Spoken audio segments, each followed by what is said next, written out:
Now, The Hunt Palmer Show. Yes! I feel like I've been waiting for this my entire life. You're listening to The Hunt Palmer Show on 104.5 ESPN, Baton Rouge. Jolly good fun. Jolly good. Locking down the middle of the day. America's favorite daytime fun show. Live from the Raising Cane's studio. This is Hunt Palmer.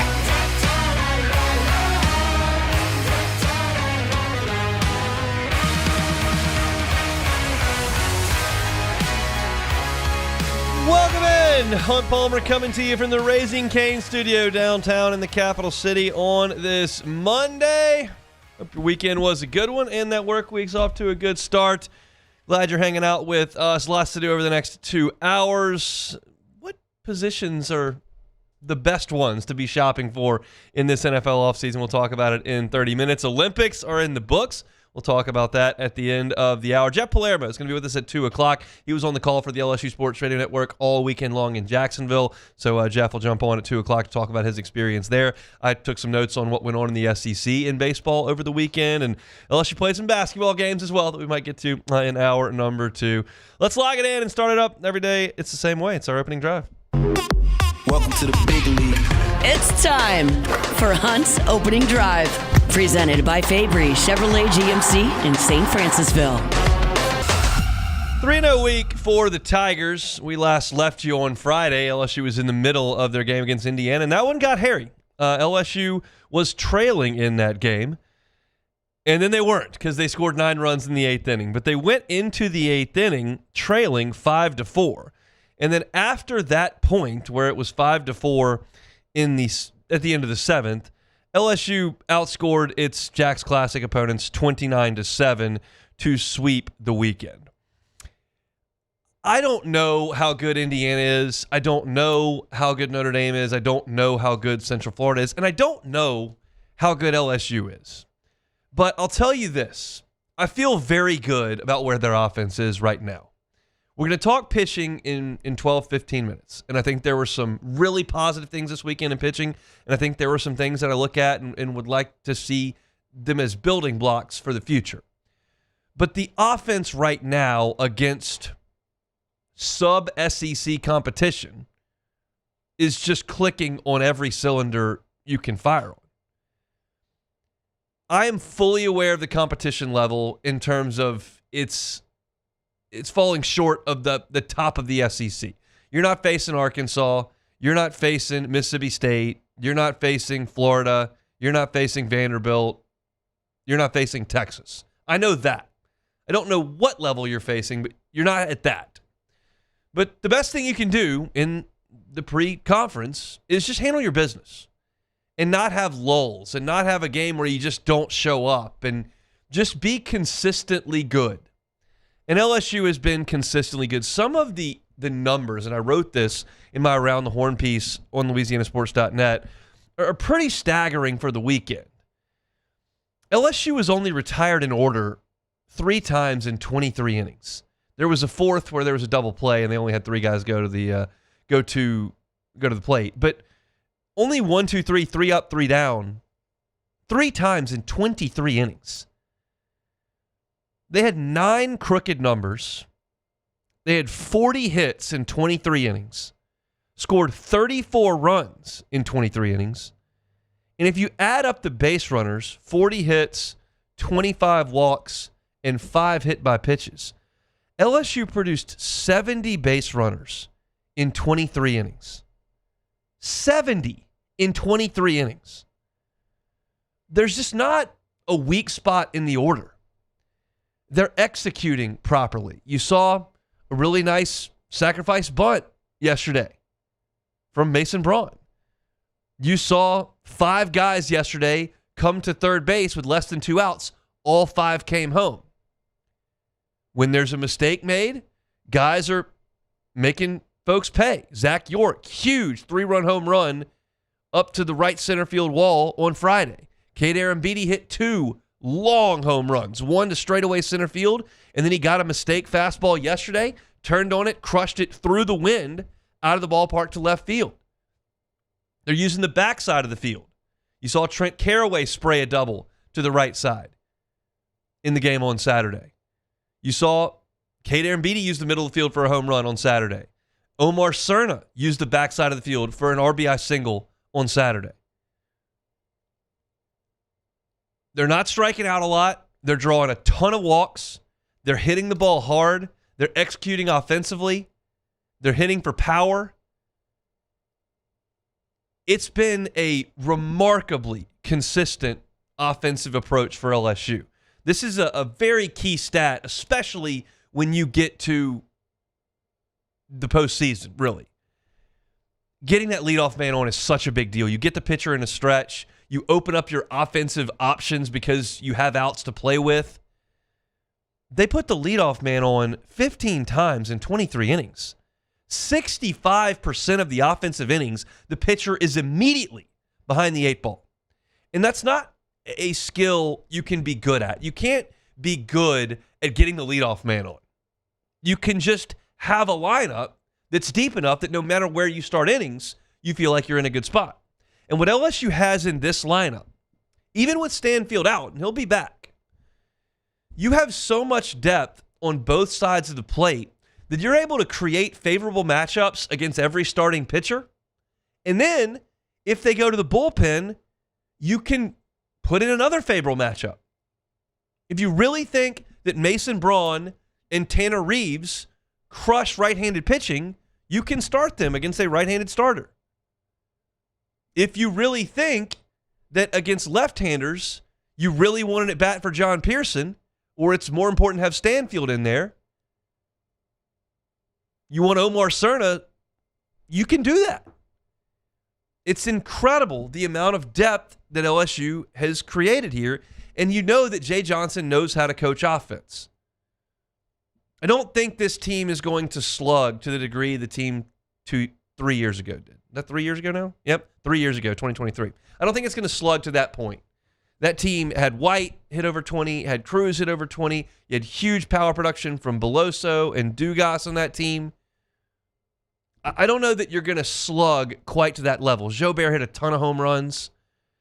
But this team is really difficult to pitch to and might be even more difficult to pitch to. I'm going to have to see it against better competition than this. I'm not going to overreact to this competition. I think those are middling power conference teams. Indiana, I don't believe, would be a threat at the top of the SEC. Same thing goes for Notre Dame, and I feel the same way about Central Florida. I don't think they're terrible. I've watched LSU play terrible teams in February for years. None of those are terrible. And I told you I didn't think Kent State was terrible. They went to Knoxville and took 2 out of 3.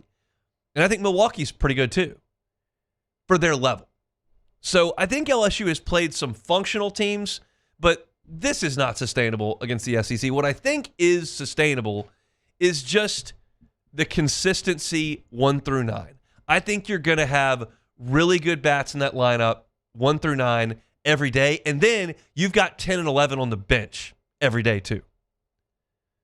We've seen teams that had defensive replacements out there. Alex Milazzo, Michael Braswell, Andrew Stevenson.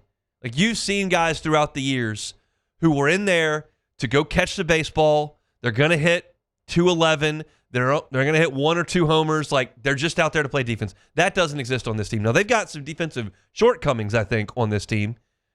Dardar's been a little bit erratic. Caraway's been a little bit erratic.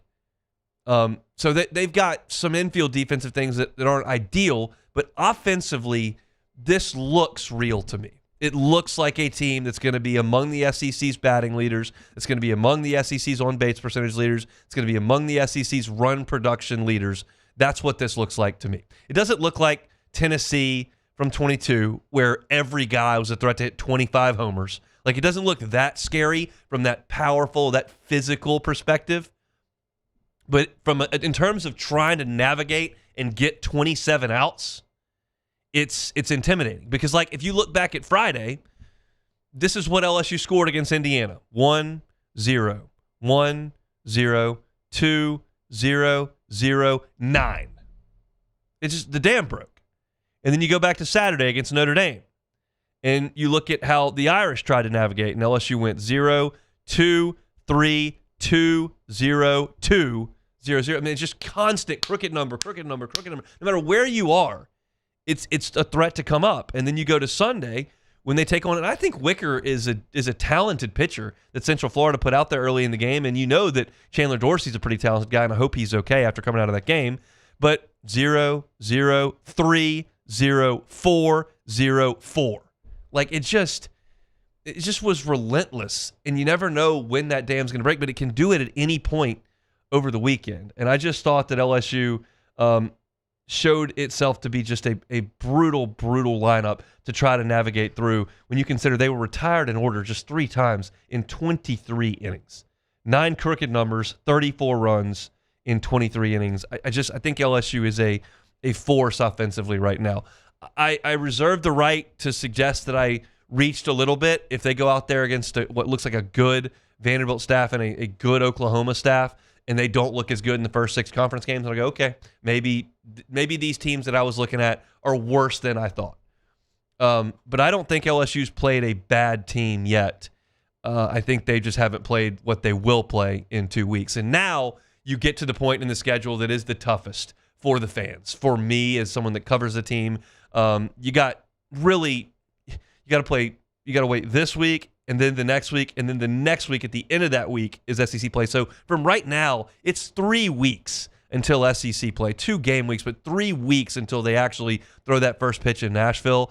And there's not a lot to look forward to. Like, Northeastern's had a nice club, and they put some pitchers into the MLB draft over the years, and they were a regional team last year that a lot of people thought might have a chance, and they didn't play as well in the regional. But there's just a lot of no-name stuff for the average fan the next 2 weeks until you can finally get to Nashville and play Vanderbilt. But Jay Johnson won't see it that way. He'll see it as an opportunity to keep getting those guys out there, to keep getting reps, to keep, quote-unquote, doing what we do, is what he likes to say. And I'll leave you with this on the offense, and I wrote about this on Sunday, and I think a lot of folks read it. The numbers on it were really good. You saw 2 opposing head coaches with really, really high praise for LSU offensively. And I think that speaks volumes. This is going to be a reach, but it's something that triggered in my brain when I heard them say this. I just didn't appreciate Skeens as much until Jim Schlossnagle, the first SEC weekend, said post-game after Skeens' start, he said, I watched in person Strasburg. I watched in person, and he said somebody else. And he said, he's better. And like, when an opposing coach sees something and says something like that, you notice. And Jeff Mercer, who is Indiana's head coach, said this after the game: there's nothing left for college baseball to offer us than what we've already seen. We played 5 games. There's nothing left for them to offer us. We've played one of, if not the best pitching staffs last week. That was when they played North Carolina. And then he said, we played one of the best, if not the best offense in the country today. So there's nothing left for us to face. You look at Sean Stifler, Notre Dame's coach. He said, they don't swing.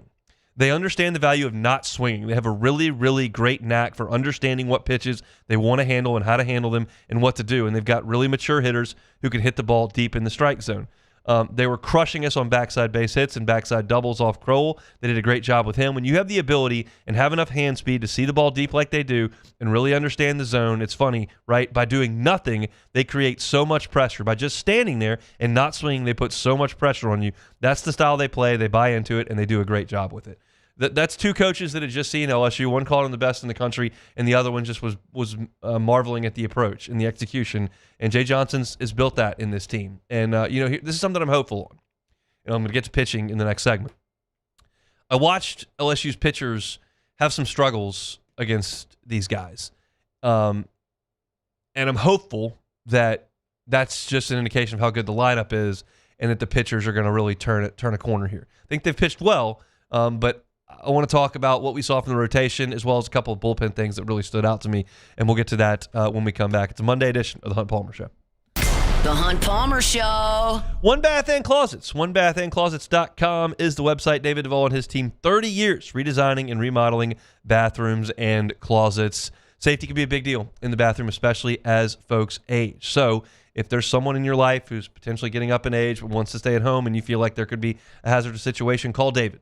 David can help you with non-slip floors. He can help you put some handrails in slippier areas. He can put some walk-in tub in for comfort and safety. He can put in a shower with a bench in it as well. These are things that David and his team do all the time. And there are things that don't have to be super time consuming. You can come in, knock it out, have it there. It can mitigate that risk that's in the bathroom. You can't eliminate the risk, right? But you can mitigate it, and David's happy to do it. So go to onebathandclosets.com, get that free consultation, have a talk with David this week about what he can do for you. If you're looking for financing, they've got 0%, same as cash, up to 18 months if you qualify. It's One Bath and Closets. Find them online, onebathandclosets.com.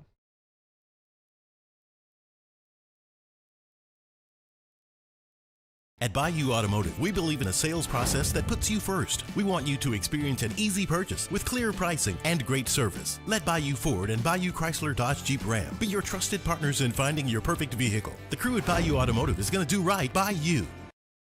Okay, and what is our goal? Less than 110. That's right, less than 110. We teach. We laugh. We pray. Dear Heavenly Father, please guide our hands during this procedure. Hey, how we feeling today? I'm feeling better. We heal. You look better. Happy birthday. Thanks. We do all things I got you. No way. with great love. FMOL Health. This is how we healthcare.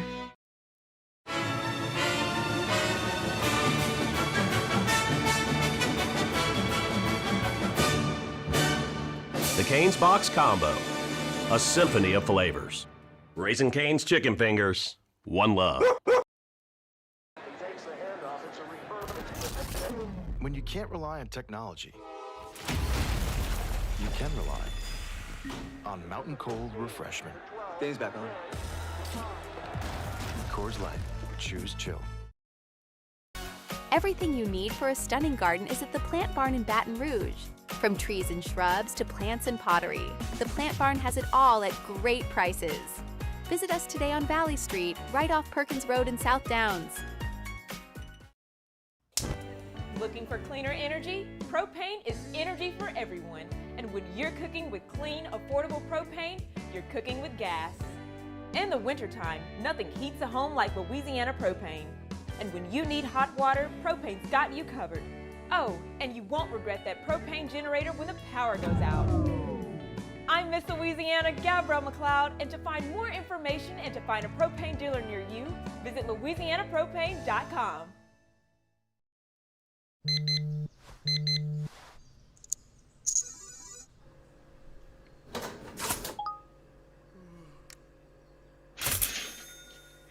Sometimes you ignore the signs, even when they're right in front of you. Problem gambling isn't always easy to spot. Know the signs, set your limit. Learn more about healthy gambling habits by visiting us online or text or call for free, confidential help now.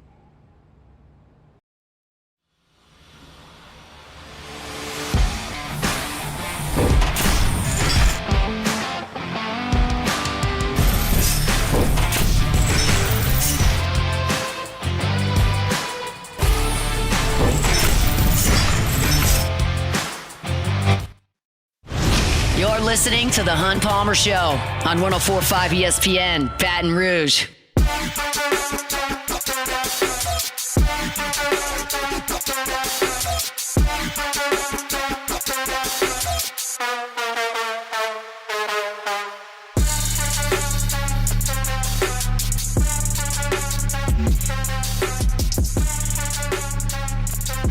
So that's a look at the offense to open the show. Let's talk pitching. It starts, obviously, in pitching with starting pitching, and there's nothing more important in making deep runs, in my estimation, than starting pitching. We have seen teams navigate through without elite starting pitching, but the vast majority of the ones that make noise in June have the starting pitching. Like Coastal's team that won the title did not have great starting pitching, and Tennessee, really 2 years ago, wasn't a great starting pitching outfit. They hit like crazy, and they had some bullpen guys they trusted. It is possible to get through this thing without, the number 3 pick in the draft as your ace. But I like having that. I'm a little bit spoiled. I like having Skeens. I like having Anderson, okay? So I grade on a tough scale with starting pitching. Some things stood out to me this weekend. First of all, on the positive side, Evans, Moore, and Schmidt only combined to walk 4 in 15 2/3 innings, and they only combined to allow 2 extra base hits in 15 2/3. So they were not giving away a lot of free passes, and they were not making a lot of mistakes that got hammered. Moore did give up. He hung a breaking ball and gave up a home run to the kid from Notre Dame. But there was not a lot of damage being done off of them, and they weren't giving away a bunch. That said, it was not dominant by anybody. Schmidt was very good. I don't want to take that away from him. He was very good. But his pitch count got up, and he got behind in some counts and had to battle. And I don't know if Central Florida is an SEC level squad. So as I tweeted this, I don't want to be misconstrued here. I tweeted this. I thought that Sunday was a huge building block for William Schmidt. I really liked the way he threw it. I think he can build on it, though. I think he can be better than he was. So let's take them individually. Let's start with Schmidt on Sunday. Here's what I loved about Schmidt on Sunday. In the 4th, he gives up the leadoff double. Comes back, strikeout, strikeout, strikeout. Boom. Loved the response to that. It was awesome. And then in the 5th, which ended up being his last inning, he gives up a leadoff single. Then he, boom, comes right back with 2 strikeouts. He issues a walk, and then there's a wild pitch. So there's that erraticness that he sprays it sometimes. And all of a sudden, you've got 2nd and 3rd with 2 out, and he goes full count, and he finds a strike zone and gets the fly out and gets out of it. I thought that his outing as a whole was a very, very positive thing. But as I've said, and this is not William Schmidt's fault, it's just I cover LSU. I cover the standard of college baseball. And so when I'm talking about teams, I start talking about how you match up to the standard. And when I watch Schmidt, he doesn't quite have the command that I watched Anderson have last year, that I watched Ianson have last year. He doesn't throw as many strikes as Skeens did. Like, I understand. I'm hearing myself. I know how outrageous that sounds.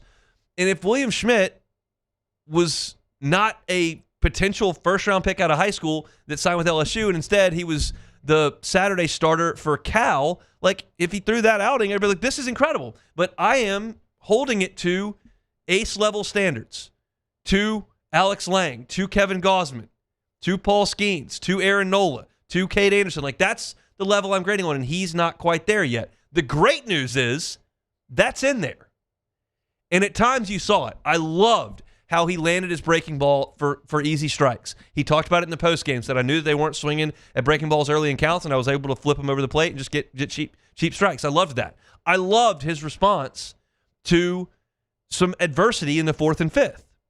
I loved the line score at the end of the game where he's given you 5 innings of shutout baseball. 7 strikeouts, 1 walk. I love that. But in 5 innings, 91 pitches. That pitch count got elevated a little bit. He went to 3-ball counts a lot. I was charting first pitch strikes, only 10 of 19, and went to 3-ball count 5 times. So there is efficiency in there that can be a little bit better. But he's a better pitcher than he was last year, and I think that his strides from week 1 to week 2 were very noticeable. I loved William Schmidt's outing, and if I was just counting on him to be some Joe number 3 starter down the line at South Carolina, that would be great. I'm grading on an ace scale, and he's taking steps. Like Schmidt's outing, need to be a little bit more efficient, but overall, very, very good. We'll go back a day to Moore on Saturday. Gave up a lot of hits. Gave up 8 hits in 5 2/3. But here's the deal with Cooper Moore, and this is something that I think we're going to see a lot of with Cooper Moore. He struck out 11 on opening weekend. That, I don't think, is going to be his MO. I think what you saw on Saturday is going to be more of what Cooper Moore does, actually, and that is early contact, lots of ground balls, weak contact, and an ability to pitch deep in the game if he needs to. Notice he's the only pitcher that got into the 6th inning. He got 2 outs in the 6th inning, and he gave up 8 hits and was pulled after 5 2/3 at only 78 pitches. Because he gets a lot of contact. He had 6 ground ball outs. He did punch out 6, And I think the efficiency is going to be there with Cooper Moore. I like him. He made the one big mistake and hung the breaking ball, and the kid hit it out. But other than that, he was okay, and he's going to pitch in some traffic, and he's going to be very, very poised and composed. He's an older player. He's got a great head on his shoulders. We've talked to him a few times. So Cooper Moore does not, to me, look like an SEC ace either. But he does look to me like a very quality SEC starting pitcher who is going to give you what you need. And he got LSU into the 6th inning on Saturday, gave up the 3 runs, didn't have huge issues, and was able to turn it over to the bullpen. And then we'll go to Evans before we get to the bullpen. Kason Evans, his line is not great from Friday. 5 innings, 3 runs, 4 strikeouts, 2 walks. It doesn't look awesome. He pitched better than that. In 3 of his 5 innings, he got him up and down in order, which I love. And then in the inning where they tallied the 3 runs on him, the 3rd, it wasn't a disaster by him. So you get an infield single, and then you get a ground ball to short. They make the play at first. And then he walks a guy, which is not timely, but you got first and second with 1 out. Then he walks another guy on a long at-bat. That was 1, 2, 3, 4, 5, 6, 7. It was an 8-pitch at-bat. He walks a guy. He was competitive, threw a couple of 3-2 pitches in there that were fouled off, and then he walks a guy. And then he gives up an RBI single. It was on a 1-0 pitch, ground ball through the left side. But the next run-scoring play was a swinging bunt that Aaron Beatty picked up and then tried to toss it back to the plate, and then it rolled out of play. It was a swinging bunt. And 2 runs came home to score on it, and at that point, it's kind of unraveling, and you've got runners runner in scoring position, and Evans comes back and strikes out the next 2 guys on 7 pitches, through 1 ball, 7 pitches. So, again, infield single, walk, 1 ground ball single, swinging bunt. They did not hit him hard at all. But he's not dominating like an SEC ace can. And he's got to graduate to that at some point. And through 2 weeks, he hasn't. I'll be very excited to watch him the next 2 weeks. One of the next 2 weeks, I need him to go out there and go 6 2/3, shut out, 9 strikeouts. Like, I know that's in there. I know he can do it, and that's what I'm looking for in one of the next 2 weeks. He's now worked his pitch count up. He threw, let me see the statistics on that. I've got it here. He threw 80 pitches. He's hit close to that number back-to-back weeks. He can go up to probably 95 next week. I would love to see him 6 or 7 innings, efficient, strikeouts, and domination. That's what I think he can do. Hasn't quite been there yet. I've still got a little bit of time, so let me get to the theory here on the bullpen and why, while none of these guys set the world on fire, got through 7 innings or whatever, what they did was they pitched 15 2/3 innings, which left a significant amount of innings left for the bullpen to eat up. And what you saw was LSU flex its depth on the mound this weekend with their bullpen, because the bullpen was asked to go 9 1/3. They did, using 9 relievers, which none of them were used twice, and they allowed just 3 earned runs in that 9 1/3. That is a formula that LSU can use every weekend. Like, Evans had to come out after 5. You went Williams, Guidry, Fontenot, Binge, Lockenmeyer. 5 guys to pitch the last 4 innings. Then, the next day, you got to pull Moore in the 6th. Plog comes in to get the lefty. Gets an out. Then you go to Sheeran. Boom, he dominates. I'm going to talk about him later in the show. 4 strikeouts in an inning and 2/3. Then you go to Dax Dothie. He finishes the deal with 2 strikeouts in an inning. You used 3 pitchers there to get you through the last 2 1/3. And then on Sunday, Schmidt holds the rope, gets through 5 innings, comes out. Boom, Rizzi is able to go there and get you 2. You still haven't used a number of guys that you could have used in that game, but you run ruled them, so you only had to play 7 innings. But you went to Rizzi on Sunday because you hadn't had to use him yet. You had 9 pitchers that went out there, and that's the kind of bullpen depth that you have. So this team may be able, as I talked about at the beginning of the show, of the segment, this team might be able to only ask their starters to do what their starters did this weekend. Get me through 5. Make sure it's 0, 1, 2 runs, and then we'll go to the bullpen. And those we can eat up 10 innings with our bullpen over the weekend. We have enough guys that we didn't even have to use anybody twice, and we can eat up the last 3 innings of every game if we have to.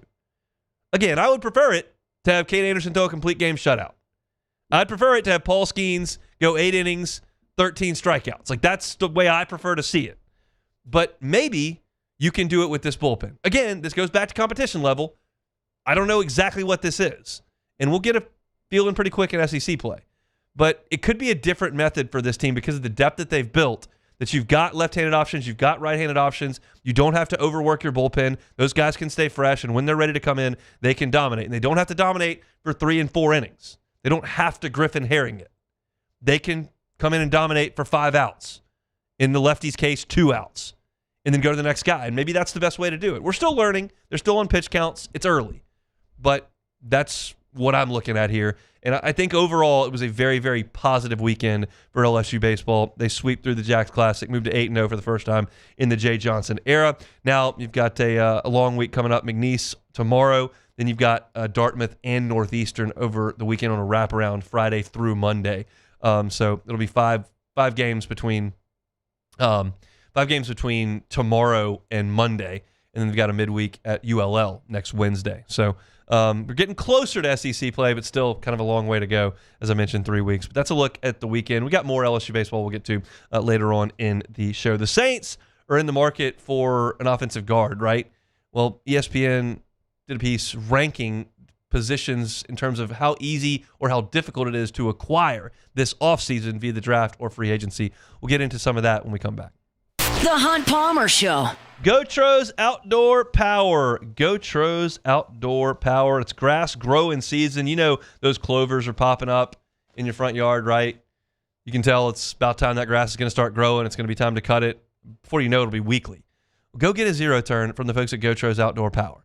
They've got the largest inventory of hustlers in the state of Louisiana. And they've got incredible opportunities financing-wise where they can get you a brand new mower for less than $100 a month. Think about what you pay to have that grass cut.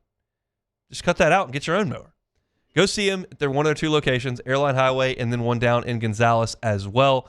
Incredible customer service. You can buy a zero turn from any of the big box stores, but are they going to be able to deliver it to you? Do they have the big parts inventory? Do they have the customer service to come help you out if there's an issue? Gotros does. They've got trucks running all over the state 8 hours a day. It's a local company. Gotro family's been at it over 20 years. Trust them, Airline Highway or in Gonzales. Gotros Outdoor Power. At Bayou Automotive, we believe in a sales process that puts you first. We want you to experience an easy purchase with clear pricing and great service. Let Bayou Ford and Bayou Chrysler Dodge Jeep Ram be your trusted partners in finding your perfect vehicle. The crew at Bayou Automotive is going to do right by you. These ice cubes could have been a thankless bed for an all-you-can-eat salad bar. But instead, they cradle and cool the crisp, refreshing Dos Equis. Nicely done, ice cubes. Looking for the ultimate game day experience? Come to the Queen Casino in Baton Rouge. Savor game day platters and snacks, plus drink specials at 1717 Kitchen and Cocktail. So come out for game day and let our team make you the MVP. The Queen Casino, where every moment is a win. Transform your living space with Lacoste & Young Remodeling and take your home from outdated to outstanding. Redefine your kitchen for the ultimate culinary experience or elevate your daily routine with a spa-worthy bathroom retreat. Our skilled team brings 3D modeling to life to ensure your vision becomes a reality. We believe luxury should be accessible and offer tailored solutions to fit your budget without compromising quality. So contact us today for a free estimate. Lacoste & Young Remodeling, providing perfect solutions for your dream home. Looking for cleaner energy? Propane is energy for everyone. Propane water heaters are very cost efficient, and the savings are even greater with a tankless propane water heater. We all know that Louisiana propane is a safe and environmentally friendly fuel. So why not go green while you save some green? I'm Miss Louisiana, Gabrielle McLeod, and for more information, visit louisianapropane.com. I'm Lawyer Locke Meredith. If you're battling an insurance company because of a wreck not your fault and they're not calling you back or being fair, Whether you hire us at all, give us a call, 272-5555, or email Locke Meredith, Sean Fagan and Associates. You have nothing to lose. Hello, I'm Collins Meredith. If you've been injured on the job, you'll likely have a workers' compensation claim, but you may also have a tort claim, which opens up significant recovery rights not normally available for a work injury. If this is you, call us or come see us at Locke Meredith, Sean Fagan and Associates. Most roofers just replace your shingles. At Pelican, we diagnose your roof, digging deep down to find the root cause of your roof symptoms. Now cough for me? Good. We don't ignore your roof's issues, we address them. Let's just take care of this right here. Helping your roof to become the best version of itself. Interesting that you would say that. How does that make you feel? So call Pelican Roofing for your free roof checkup today.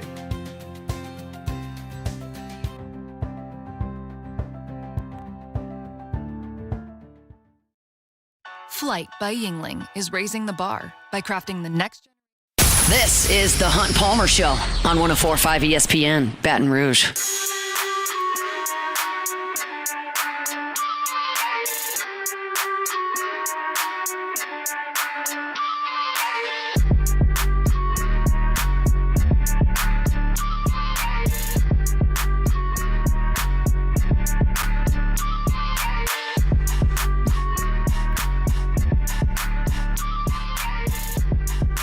Chugging along here, Monday edition of the Hunt Palmer Show. Hope your work week is off to a good start. February coming to a close this week. It is Heart Month over at Ochsner. Great time to focus on your overall health and your wellness.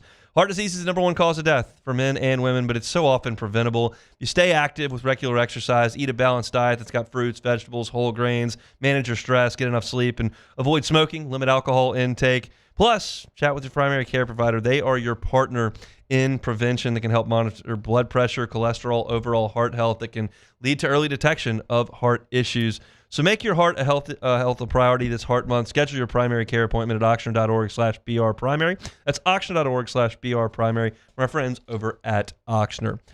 Interesting piece up at ESPN.com as we really get into the offseason in earnest here. The combine will crank up this week, and free agent signings will follow. The draft is coming up, and ESPN put together a list of the best and worst positions to be shopping for in the offseason, and it entails free agency as well as the draft. And when you look at the Saints, like they need help a lot of places. They could use some help at running back. They could use some help at wide receiver. Obviously, the interior of the offensive line is something that they're looking to shore up. They could use some help at pass rusher. Cornerback is something that they may need to look at as well. Maybe if DeMar Davis moves on, linebacker's a spot. Like, you get the picture. They really need a lot of help a lot of places. But I would suggest that among the top list of the needs that are going to need to be filled immediately is guard. Like, I could see a world where they don't address wide receiver. I can see a world where they don't address running back. I can see a world where they don't address cornerback immediately because they've got some bodies there. I cannot see a world where they do not get a guard. I cannot see that. You look at Pro Football Focus last year.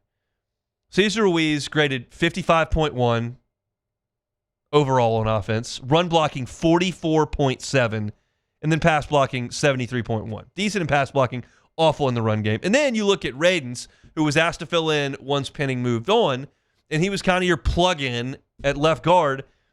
48.5 overall, 45.1 in the run game, 64.3 in the pass game. Just not adequate level play at the guard spots. Now, Ruiz is back, but you simply must address left guard.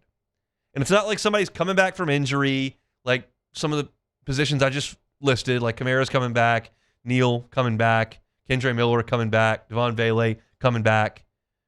There's nobody there at left guard. You have to address that.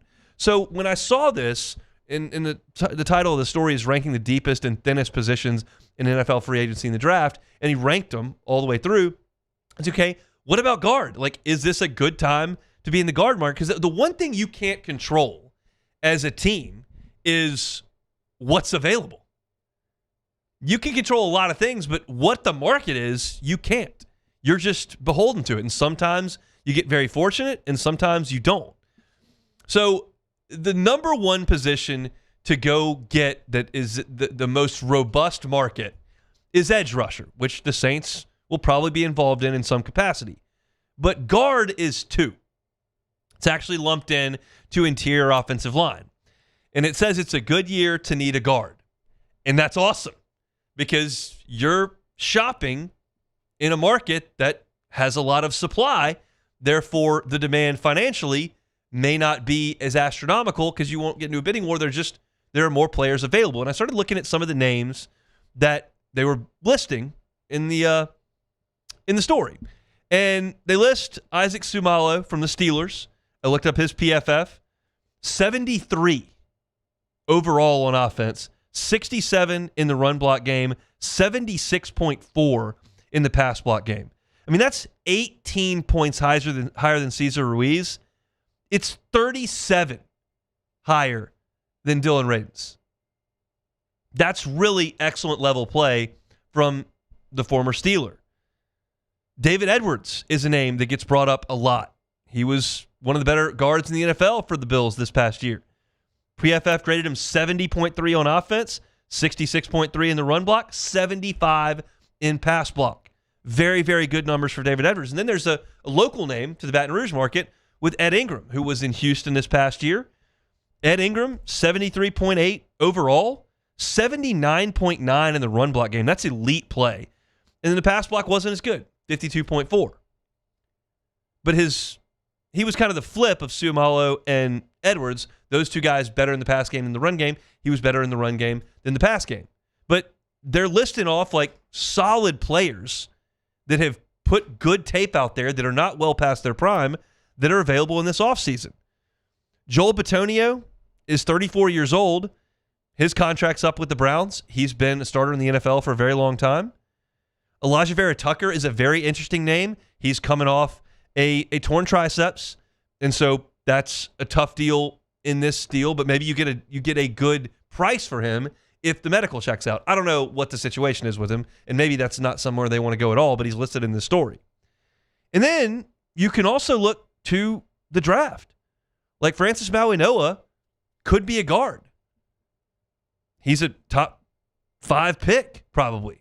But if he falls because somebody comes up to get quarterbacks and you're sitting there at 8, that's a guy that you could plug and play at guard. There's a Penn State guard whose name I have no shot at pronouncing.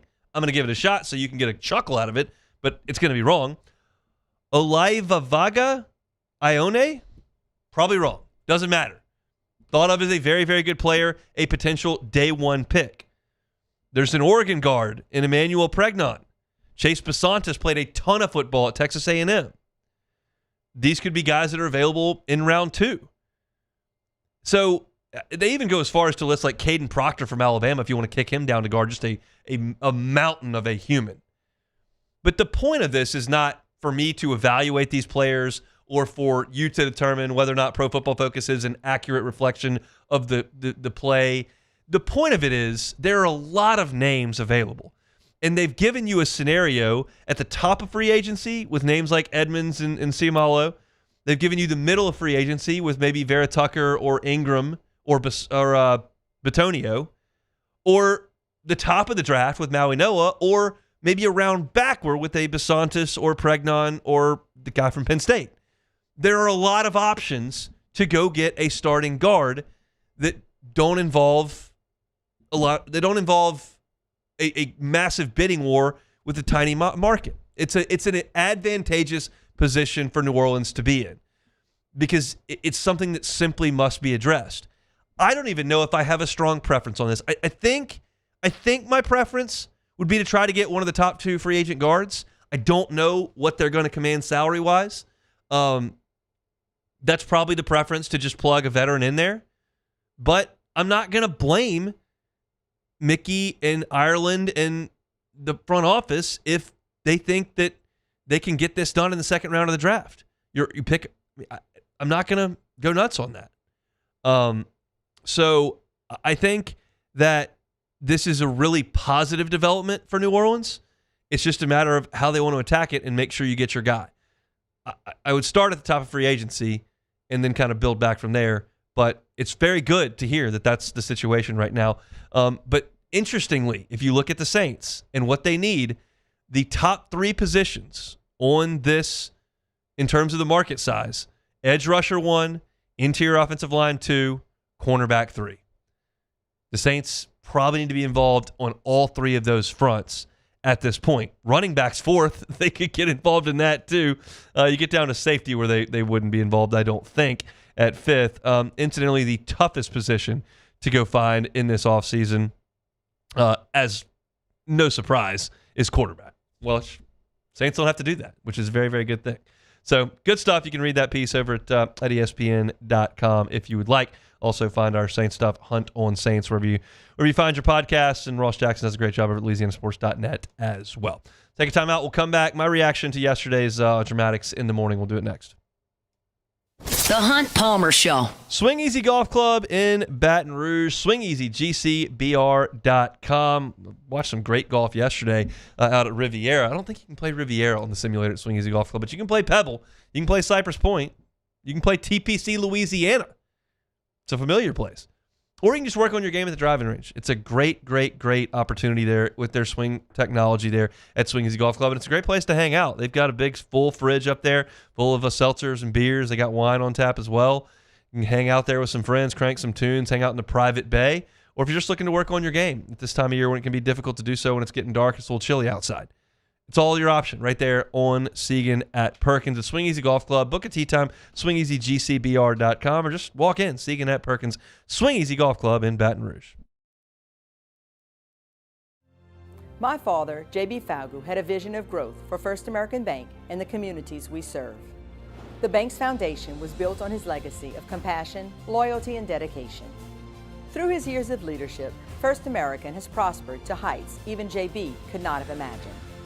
I know my father would be extremely proud of the customer service and financial stability that First American provides to Southeast Louisiana. We continue to thrive because of the legacy of J.B. Falgu. If your office is experiencing performance issues like slow networks, jammed printers, or disappearing files, Advanced Office Systems may be right for you. With powerful IT solutions, print management, document imaging, and security systems, they help offices regain confidence naturally. Side effects may include uncontrollable efficiency, smoother workflows, and a sudden burst of office joy. Say goodbye to those emotional breakdowns in the supply closet and get back on track with Advanced Office Systems.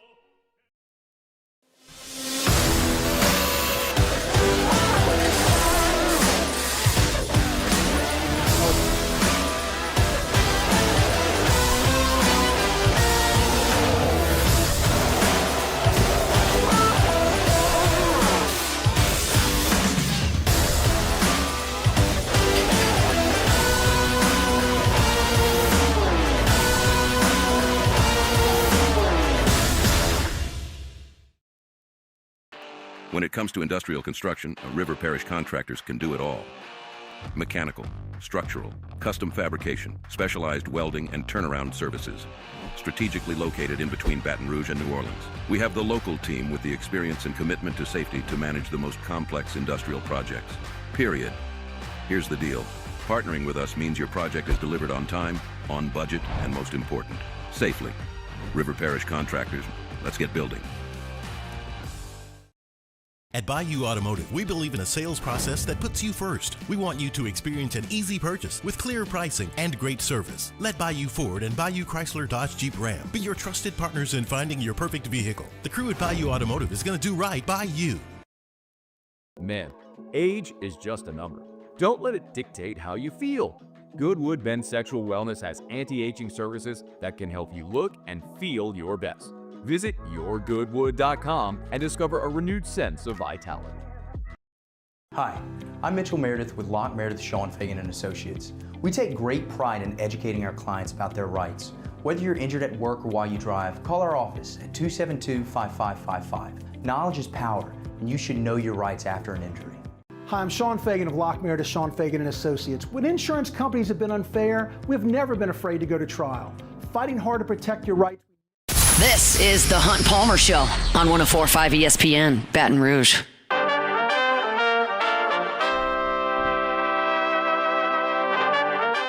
104.5 ESPN Baton Rouge and Citizen Bank and Trust want to cover your car payments to enter to win $5,000 plus a bonus shot at 6 months of Benny's Car Wash.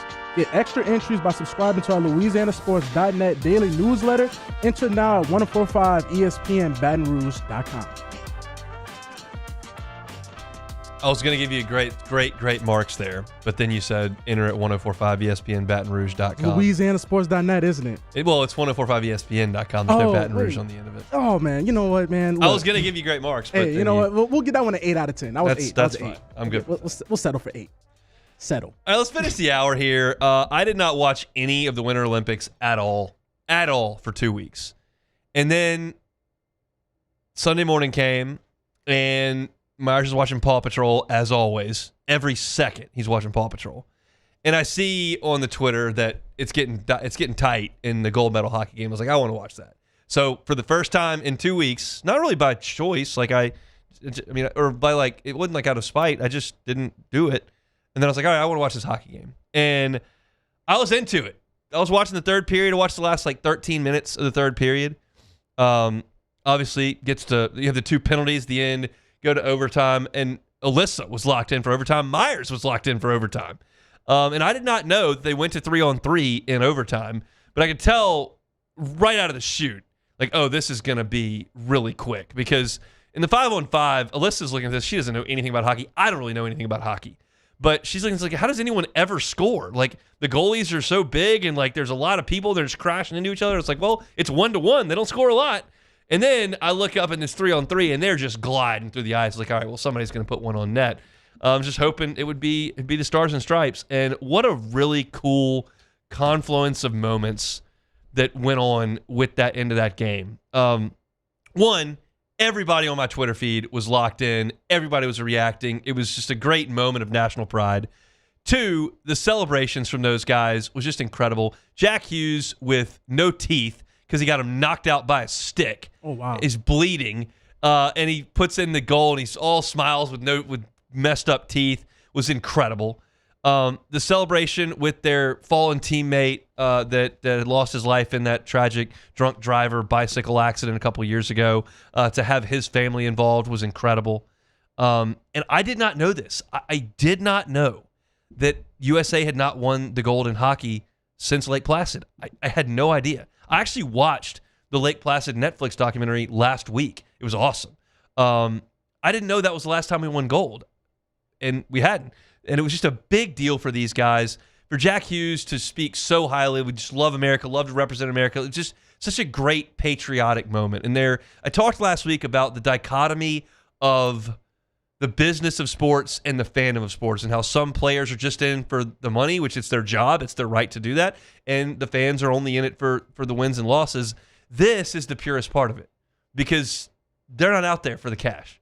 They're out there for the red, white, and blue, to be together as a country and to go out there and do something great. And they did something absolutely great. And it was just a sensational effort from Hellebuyck, the goalie. He was outrageous.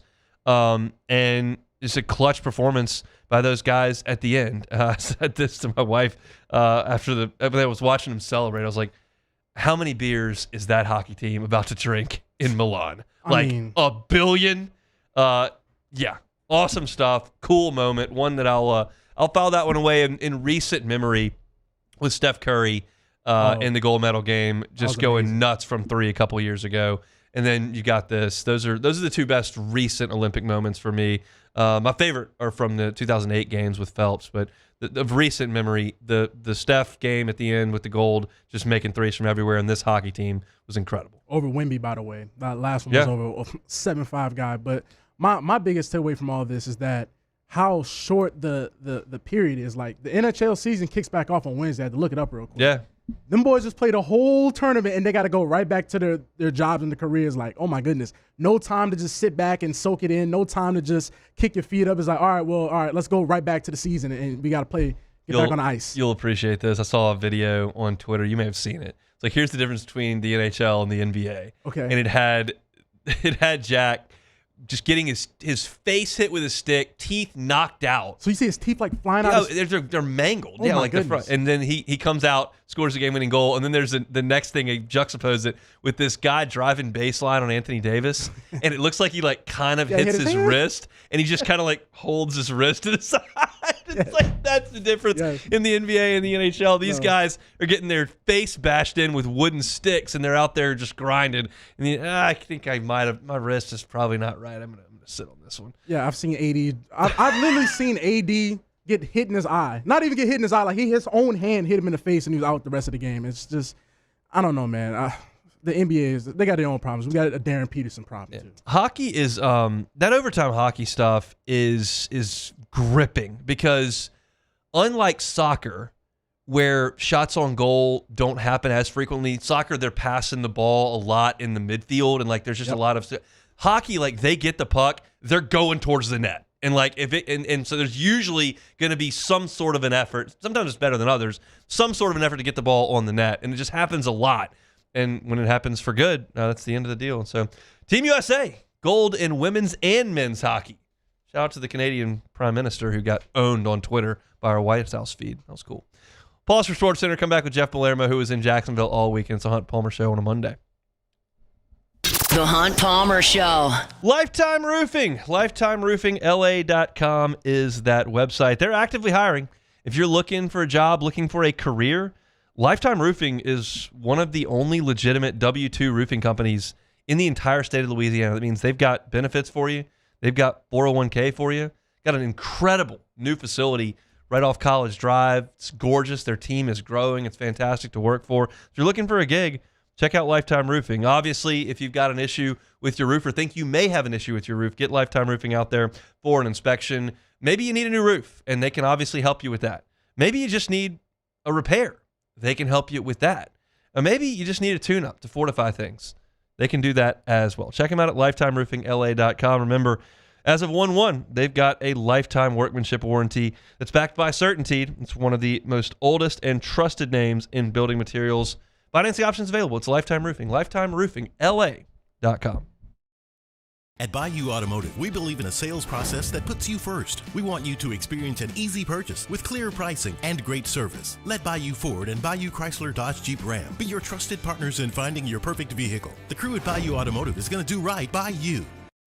At Raising Cane's, we hand batter every chicken finger, mix every cane sauce, butter every Texas toast, stir every slaw, and salt every fry. Because when you do it right, you can taste it in every bite.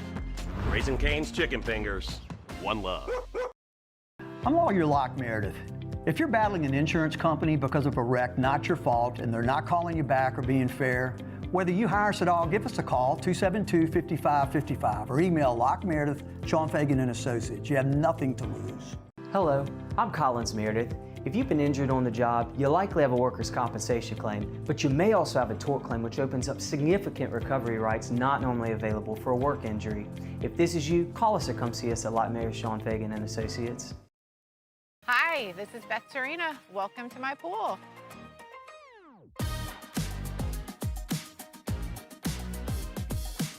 The first time I saw this beautiful pool, it exceeded every expectation that I had. They were able to get everything we wanted in this pool. It is a beautiful pool. We live out here, we eat out here, we watch TV out here. This is like our living room outside. We love this pool and everything about it. When we decided to build our pool, we called a great friend who is one of the best pool builders in the country in North Louisiana, and we said, who would you choose to build a pool in Baton Rouge? And without a hesitation, he told us Russell Pools. He said their history, tradition of great builds, great pools was unmatched. So of course, who did we call? Russell Pools. The advice I would give to anyone looking to build a pool is first call Russell Pools. They'll do an incredible job. It'll be incredibly organized. It'll be time efficient, and you will have your pool in no time.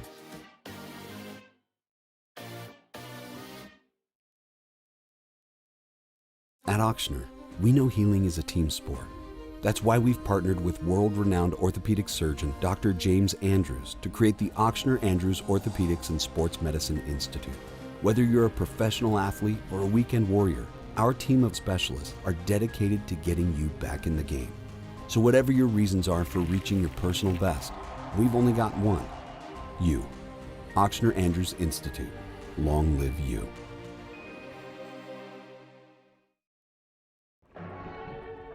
These are the luckiest ice cubes in the world. They could have been a thankless bed for an all-you-can-eat salad bar. But instead, they've been called upon to cradle and cool a crisp, refreshing Dos Equis. Huh. Looks like the lucky just got luckier. Dos Equis.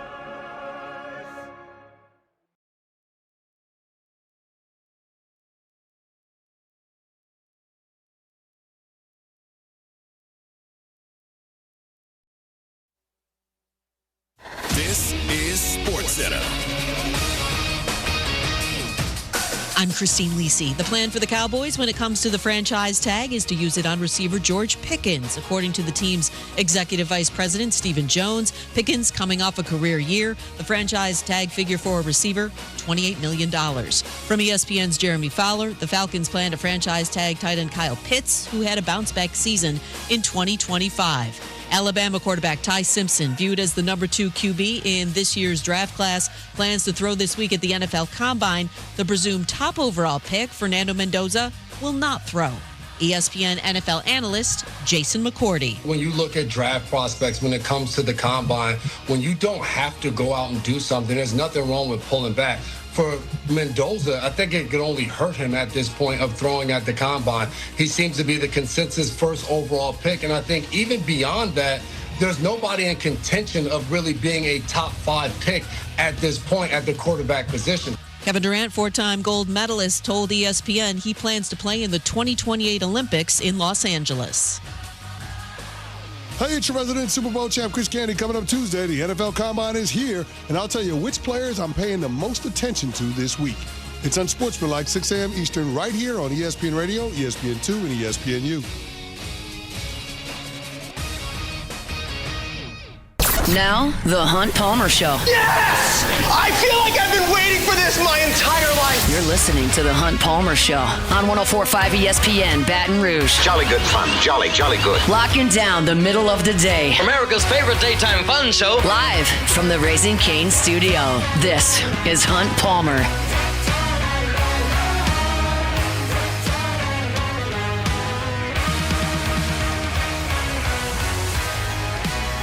Hour 2, Monday edition of the Hunt Palmer Show, 104.5 ESPN Baton Rouge. Hope your work week's off to a good start. Appreciate you hanging out with us here on 104.5 ESPN Baton Rouge. Lot to do here in hour number 2. I got a reaction to a lot of the SEC teams around that conference in baseball over the weekend. Maybe get to some basketball as well a little bit later on. But we start the hour with Jeff Palermo. He is the news and sports director at the Louisiana Radio Network. Was on the call for the LSU Sports Radio Network over in Jacksonville all weekend long. Joins us now on the Jim's Firearm Sideline. Jeff, thanks for the time. How are you?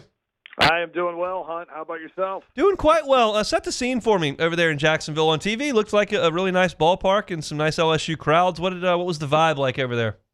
Yeah, it's this is the third time that I've been able to, lucky enough to accompany the LSU baseball team and call the games for when they went over to one of these round-robin tournaments that have been put together by D1 Baseball and Peak Events. I've also been to a couple of them in Houston. This one was, the ballpark was really cool. AAA ballpark that's being renovated at the moment. Of course, AAA ballpark for the Miami Marlins. We had a great advantage point in the broadcast booth. Jacksonville is kind of a spread out city, so it didn't seem like LSU fans. I think were probably a little bit more scattered. There's not a ton to do like right next to the ballpark, but it's. I think LSU fans really enjoyed it. To me, I always think this is, for an LSU fan, this is kind of one of the more underrated trips you can take. I know LSU fans get fired up to go to the big road football game, or especially if it's at a venue that LSU doesn't travel too much, or obviously when LSU's gets to a national championship game or whatever it may be. But this is always, to me, like a really cool event because you're gonna watch the game at a cool ballpark. The stakes are not too high, right? You're not gonna leave there if they lose all upset and mad. And you're spending time in a pretty cool town, whether it's Jacksonville, Round Rock, Frisco, or wherever else they may go in the future, because Jay said last week that they're kind of committed to this event for the next several years. So I always thought that this is a good little road trip weekend, and the LSU fans that go to it enjoy it. And LSU's had a lot of success in this peak event. They've won 8 of the 9 games that they've played in. So, this weekend they were by far the more dominant team than the other 3 schools that were there. No question about that. Now, you watched them all 3 games after the trailing after 7 innings on Friday. It was total domination the rest of the way. I lauded their offense in my first segment today. I just thought it was so complete and so dominant. What did you see offensively from the Tigers over those 3 days? I think that's the big thing you come away with from this is that, and Notre Dame's coach talked about it after Saturday's game, in that LSU just puts pressure on you by basically not doing anything, meaning they're not swinging at pitches out of the strike zone. They're not, playing at pitches that are in the dirt or high and out of the strike zone. I mean, there were a few times guys chased a little bit, but they really force the pitchers to throw quality pitches. And we saw some guys go out there and maybe for 1 inning, maybe even for 2 innings, they would be able to put up zeros. But eventually this offense is going to get to you because you're going to start to make some mistakes in the zone. And it's 1 through 9, Hunt. There's not a breather there. There's not a guy that's hitting 205 in the number 8 hole, and you're saying, okay, here I go. I can get this guy out, and then I can wiggle myself out of the inning. It's every guy is giving you a quality at bat, and it just wears on the opposing pitcher. And that's why you see not just LSU scoring 1 run here or 2 runs there and then a run here. I mean, they're putting up crooked numbers, 3 runs here, 4 runs there, 9 runs in the 8th inning. It's just because it just wears on the opposing pitching staff. And once LSU smells blood in the water, they go attacking, and they're able to put up big runs. It was the plate approach this weekend to me that was the biggest storyline from this team, because offensively there's just not an easy out in the lineup, and that's really tough for the opposing pitcher to navigate through. As crucial as these guys were to winning for LSU, and they were, like, to your point, there's no Michael Braswell here, there's no Alex Milazzo here, there's no freshman Andrew Stevenson in this lineup to just to give you an easy out. It's to your point, it's been remarkable to watch in the last couple of weeks. Kate Arambidi had a couple of home runs. It seemed like the wind was whipping pretty good. What can you say about yesterday's home run in terms of what he hit it into? Yeah, because the first 2 days, it was just like it was here in Baton Rouge. Friday and Saturday were warm days, so when it's warm, the wind's blowing out to left field, and I thought we would see a few more home runs in that ballpark. And then on Sunday, the cold front moves through and the wind shifts, so it's blowing in or kind of left to right. And Arambidi, it was just a no doubter as soon as he left his bat. I mean, it was crushed into a pretty good at least a 15 mile per hour wind, and it barely took anything off of it. Jay Johnson said something to me, and I think he's probably alluded to this in all the different interviews that he does, but he hit on it again on Saturday when I was doing my pregame interview with him after Arambidi reached base 6 times on Friday. He had 4 walks, and you got Jake Brown, you got Derek Curiel, you got Stephen Milam. Those are the 3 big star position player guys on this team. But Jay said when it's all said and done, it might be Kate Arambidi, the best player on this team. I mean, he's improved defensively, and he's got just massive power. And he just looks, when you watch him, you're sitting there saying, yeah, that's what a major league catcher looks like. And for him to hit home runs in back-to-back days, and knowing you're not going to wear him out because you can use Omar Cerna on Saturday. So it's not like, and then, when Cerna was behind the plate, they had Arambidi DH in Saturday. So it's an opportunity. You'll keep his bat in the lineup, but you don't have to necessarily lean on him to be your lone catcher as long as, Cerna stays healthy. So to me, he's in store for a huge season at LSU. Jeff Palermo is our guest, was on the call for the LSU Sports Radio Network, all 3 games in Jacksonville, also host of Tiger Rag Radio. So, pitching-wise, what did you see from William Schmidt on Sunday afternoon? Well, that was what we've been anticipating, I think, from William Schmidt since he came to LSU. The fact that he can command all his pitches and throw them for strikes. He got a lot of looking strikes. He had a lot of opposing hitters for UCF hitters. Their knees were buckling as that breaking ball was coming in there and it was being called for a strike. I think that was very impressive from him. I thought in the 4th inning when he gives up the leadoff double, he bears down. He gets the next 3 guys out. Now, I don't know. We'll see how good any of these teams are. Right. I think that's, if you're looking for a drawback, I would say the last 2 seasons that LSU went to Frisco and then this year into Jacksonville, I would say the competition isn't as good. Like if they went to Globe Life Field or when they went to Houston, they were always facing some really good power programs. And here, we'll see. There's a chance none of those other 3 teams make an NCAA regional. None of them made last year, but still. William Schmidt looked like he was in total command, and I only saw him pitch once at Catholic High. It was his last outing, the state championship game when they won it. And the thing that when I watched him in that game was, he's got this fastball that's in the mid to upper 90s, and there's a lot of guys that throw hard. Maybe not necessarily that hard in high school, but it was what he can do with his curveball and slider that would just that made him unhittable on the high school level.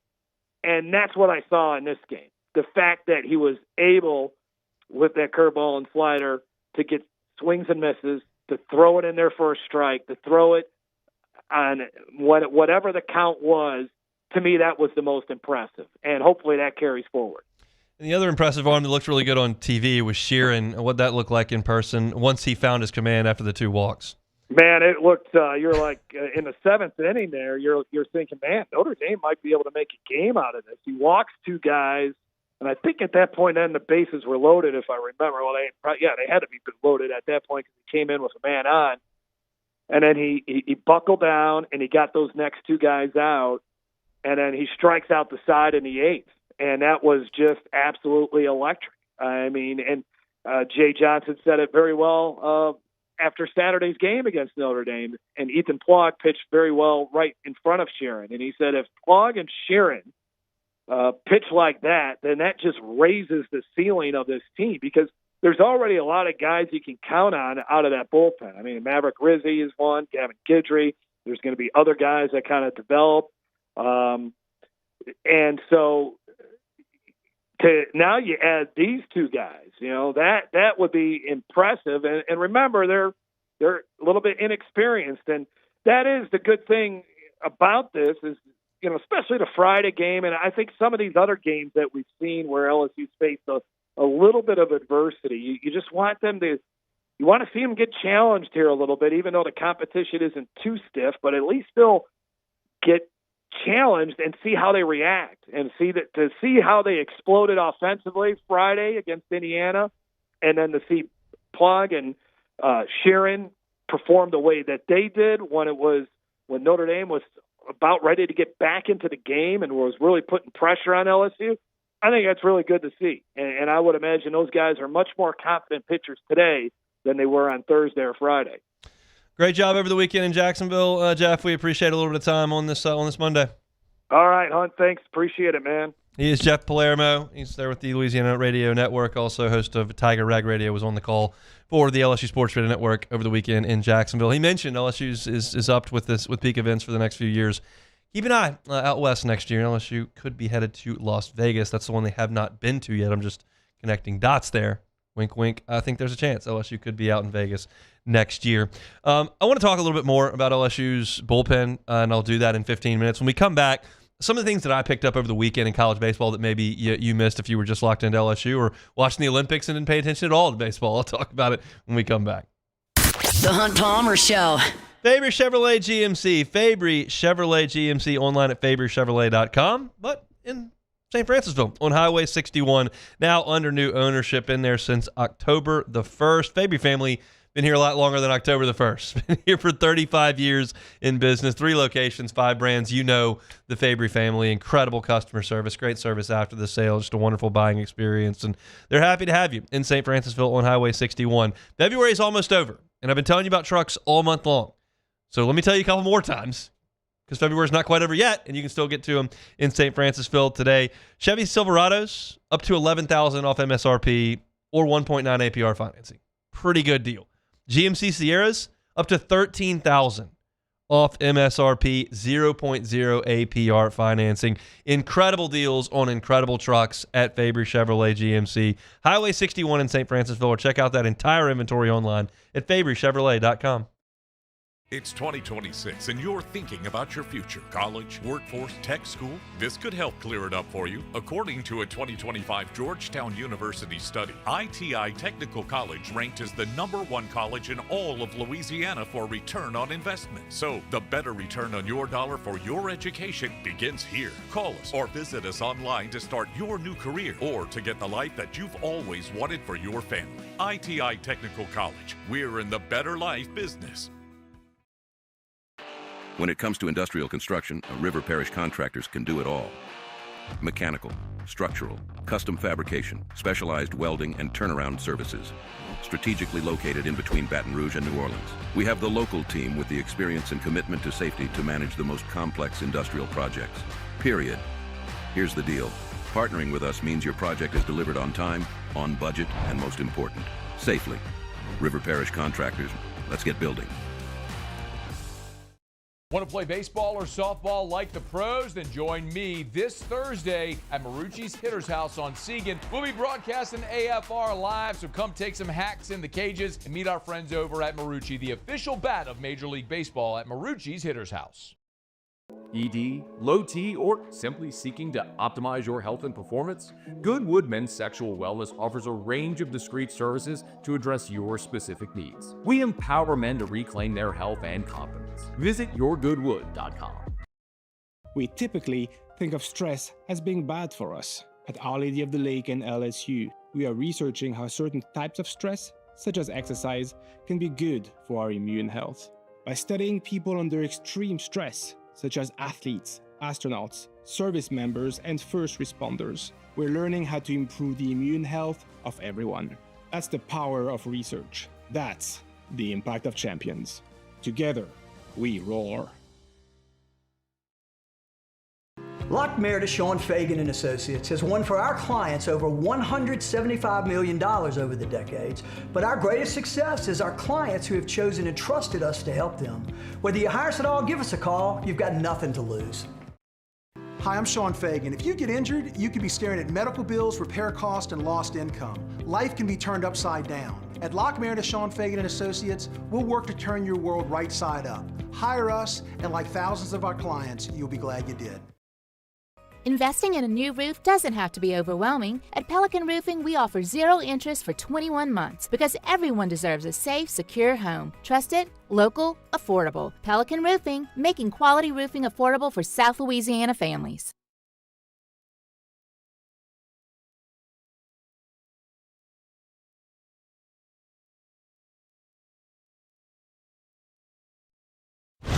You're listening to The Hunt Palmer Show on 104.5 ESPN, Baton Rouge.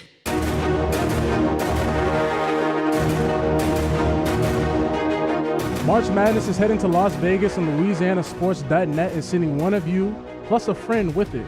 We're giving away a free 3-night Las Vegas getaway from Wednesday, March 18th through Saturday, March 21st, just in time to watch all the madness. Hotel, stay, and flights are covered. All you have to do to enter is head to LouisianaSports.net, click the March Madness Getaway link, sign up before our March Madness Pick'em launches, get yourself entered, and you can be watching the tournament from Las Vegas instead of your couch. Winners will be announced Monday, March 2nd.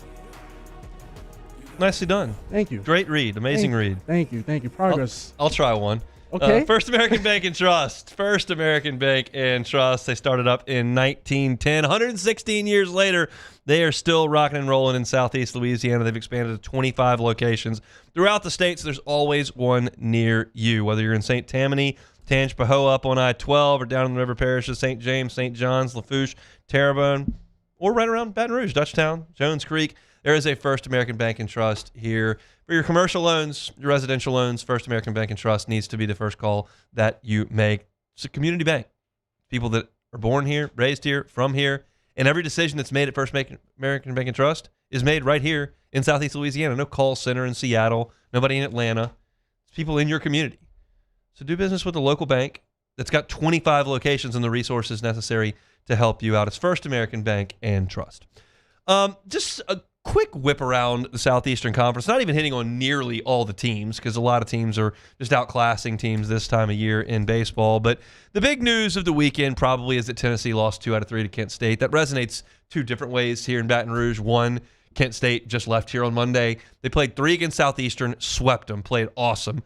I thought played really nicely against LSU on Monday. The Tigers just too much offensively for their midweek pitching, and so LSU ends up winning that game. But I thought they played pretty well. And then they go up to Knoxville, and it wasn't like, oh, they stole a game. Like, they beat Tennessee over the course of the weekend.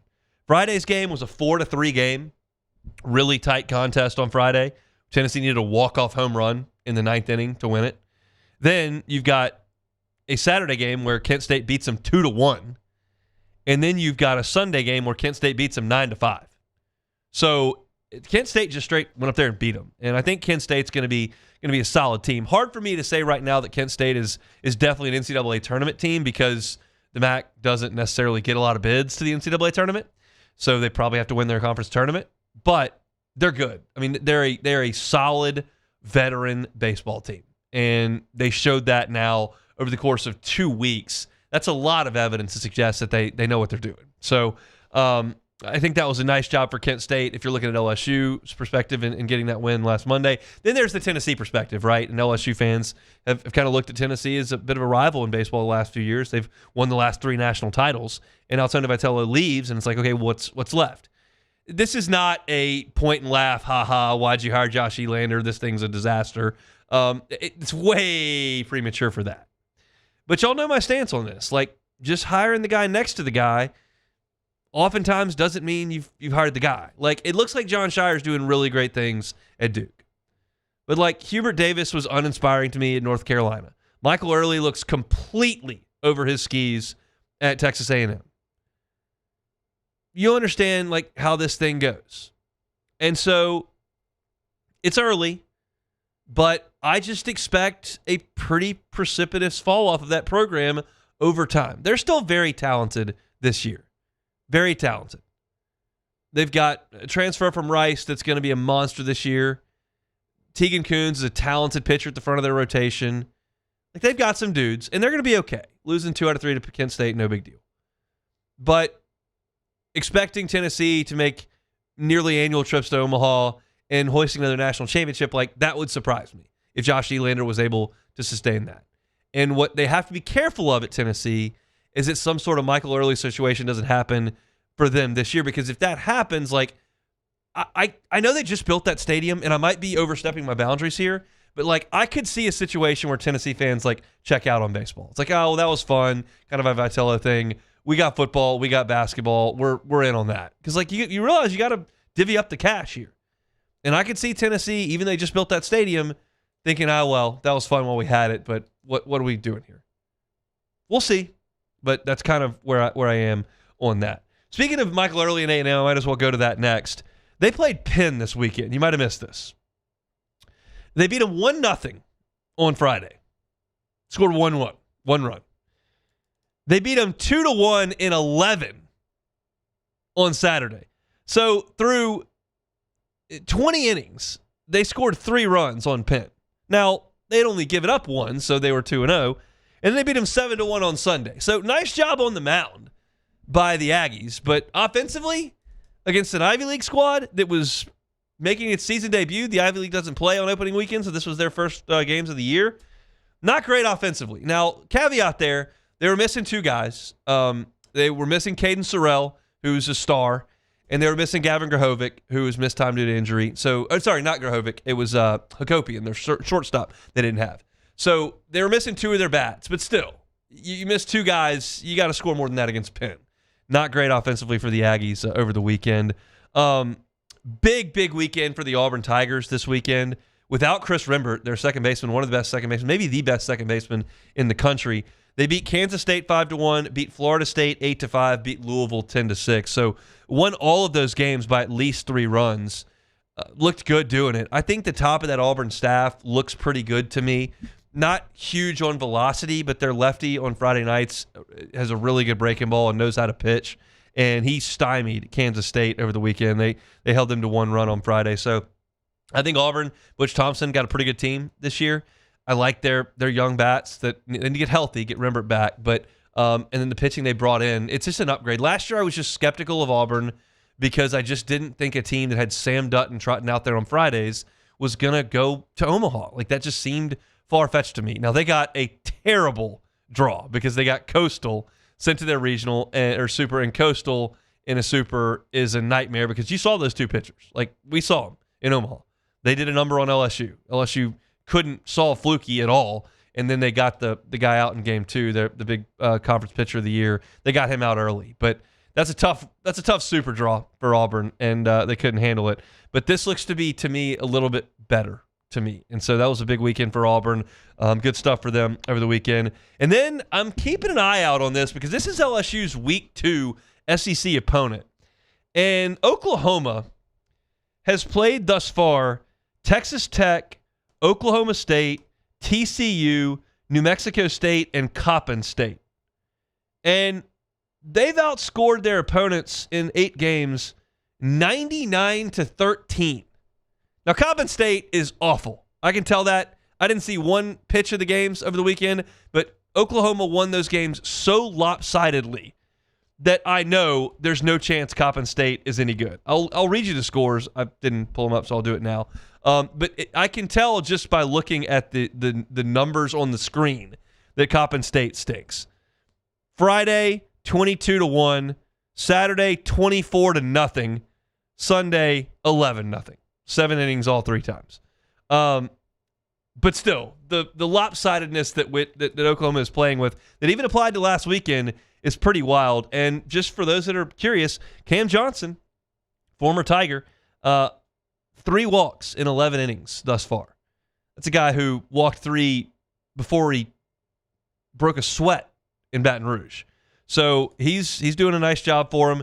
LSU starts the conference season at Vanderbilt, and then they are going to come back and play Oklahoma at home, and the Sooners look to be pretty solid early on. I don't draw a lot from the Coppin State weekend. In fact, nothing from the Coppin State weekend. But that first weekend in Globe Light for them was awful impressive. So good stuff for Skip Johnson's team there in Norman. LSU will see them in, I guess, 1, 2, 3, 4 weeks from now. So let's look around the Southeastern Conference at a little bit of baseball. Let me tell you about Boudreaux's Electrical.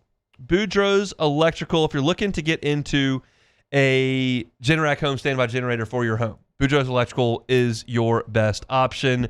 Look, they're local. If you look for a Generac home standby generator, you're looking at Boudreaux's, the local option, or generally 4 that have been invested in private equity.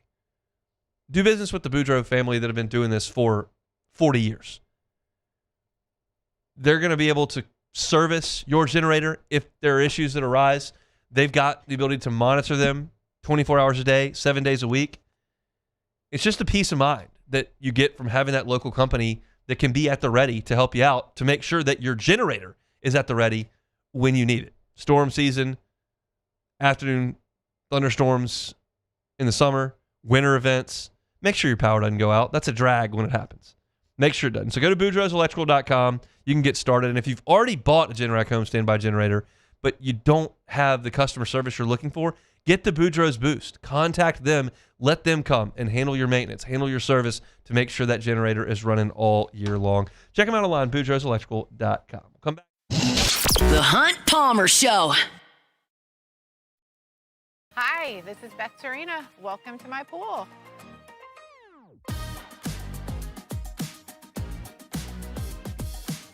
The first time I saw this beautiful pool, it exceeded every expectation that I had. They were able to get everything we wanted in this pool. It is a beautiful pool. We live out here. We eat out here. We watch TV out here. This is like our living room outside. We love this pool and everything about it. When we decided to build our pool, we called a great friend who is one of the best pool builders in the country.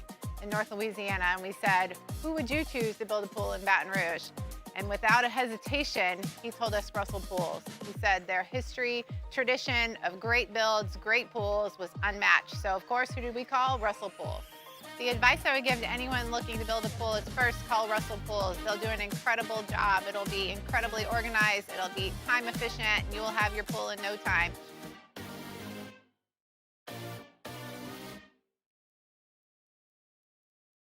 Man, age is just a number.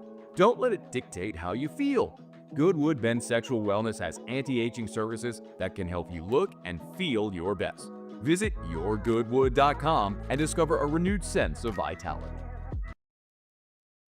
After a decade of working in private duty nursing, I know how hard it can be to find compassionate care for the ones that you love the most. So I started Decision Critical, a premier concierge nursing agency, so we can take care of you wherever you are. Our highly skilled nurses provide exceptional care from the comfort of your own home with personalized packages for short-term, long-term, or even around-the-clock care. Visit us at decisioncriticalbr.com and give us a call today to get started. Today, we are shaping tomorrow. We are researching how extreme stress impacts the immune system, from trauma victims to athletes and even astronauts. Our work is leading the way in sepsis treatment, saving countless lives. We're unlocking the mind with music in exciting new ways. Our Lady of the Lake Health and LSU are improving the health of our state. That's the impact of champions. Imagine the impact we'll have on the future. Together, we roar. When it comes to industrial construction, River Parish Contractors can do it all. Mechanical, structural, custom fabrication, specialized welding and turnaround services. Strategically located in between Baton Rouge and New Orleans, we have the local team with the experience and commitment to safety to manage the most complex industrial projects. Period. Here's the deal. Partnering with us means your project is delivered on time, on budget, and most important, safely. River Parish Contractors, let's get building.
You're listening to The Hunt Palmer Show on 104.5 ESPN, Baton Rouge.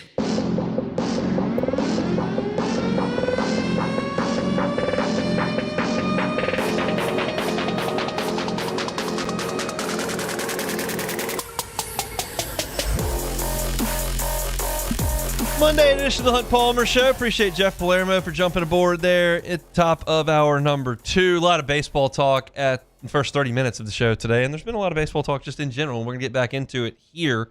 One thing I saw over the weekend that I really took note of, and I told y'all this as a precursor. I personally feel better about my ability to evaluate pitchers from the television copy. I'm just not good at sitting on the third base line in a scrimmage or in the press box at the box and evaluating what pitch shapes look like and how guys are attacking hitters. I'm just not good at that. I'm much better at looking at it from behind and seeing how things work. And this was my first real look at Devin Sheeran from that perspective on the television copy, and it was jarring because the radar gun says 97, 98.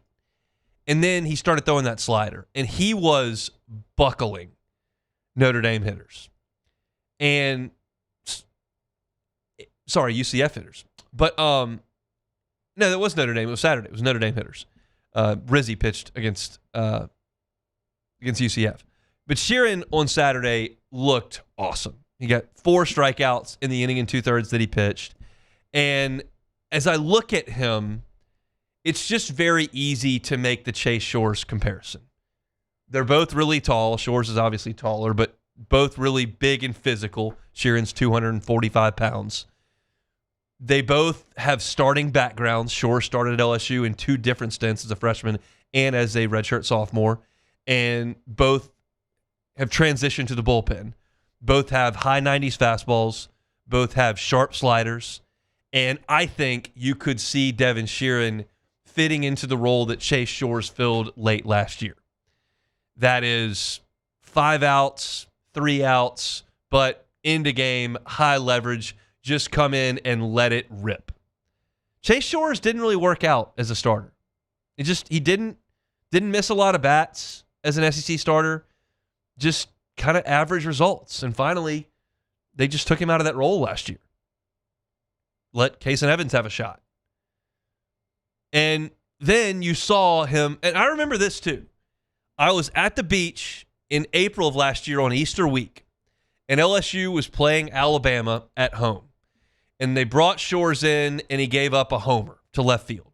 And I looked at my dad, and I said, Shores can't get anybody out. Like, they can't even use him. He throws 100, and they can't even use him.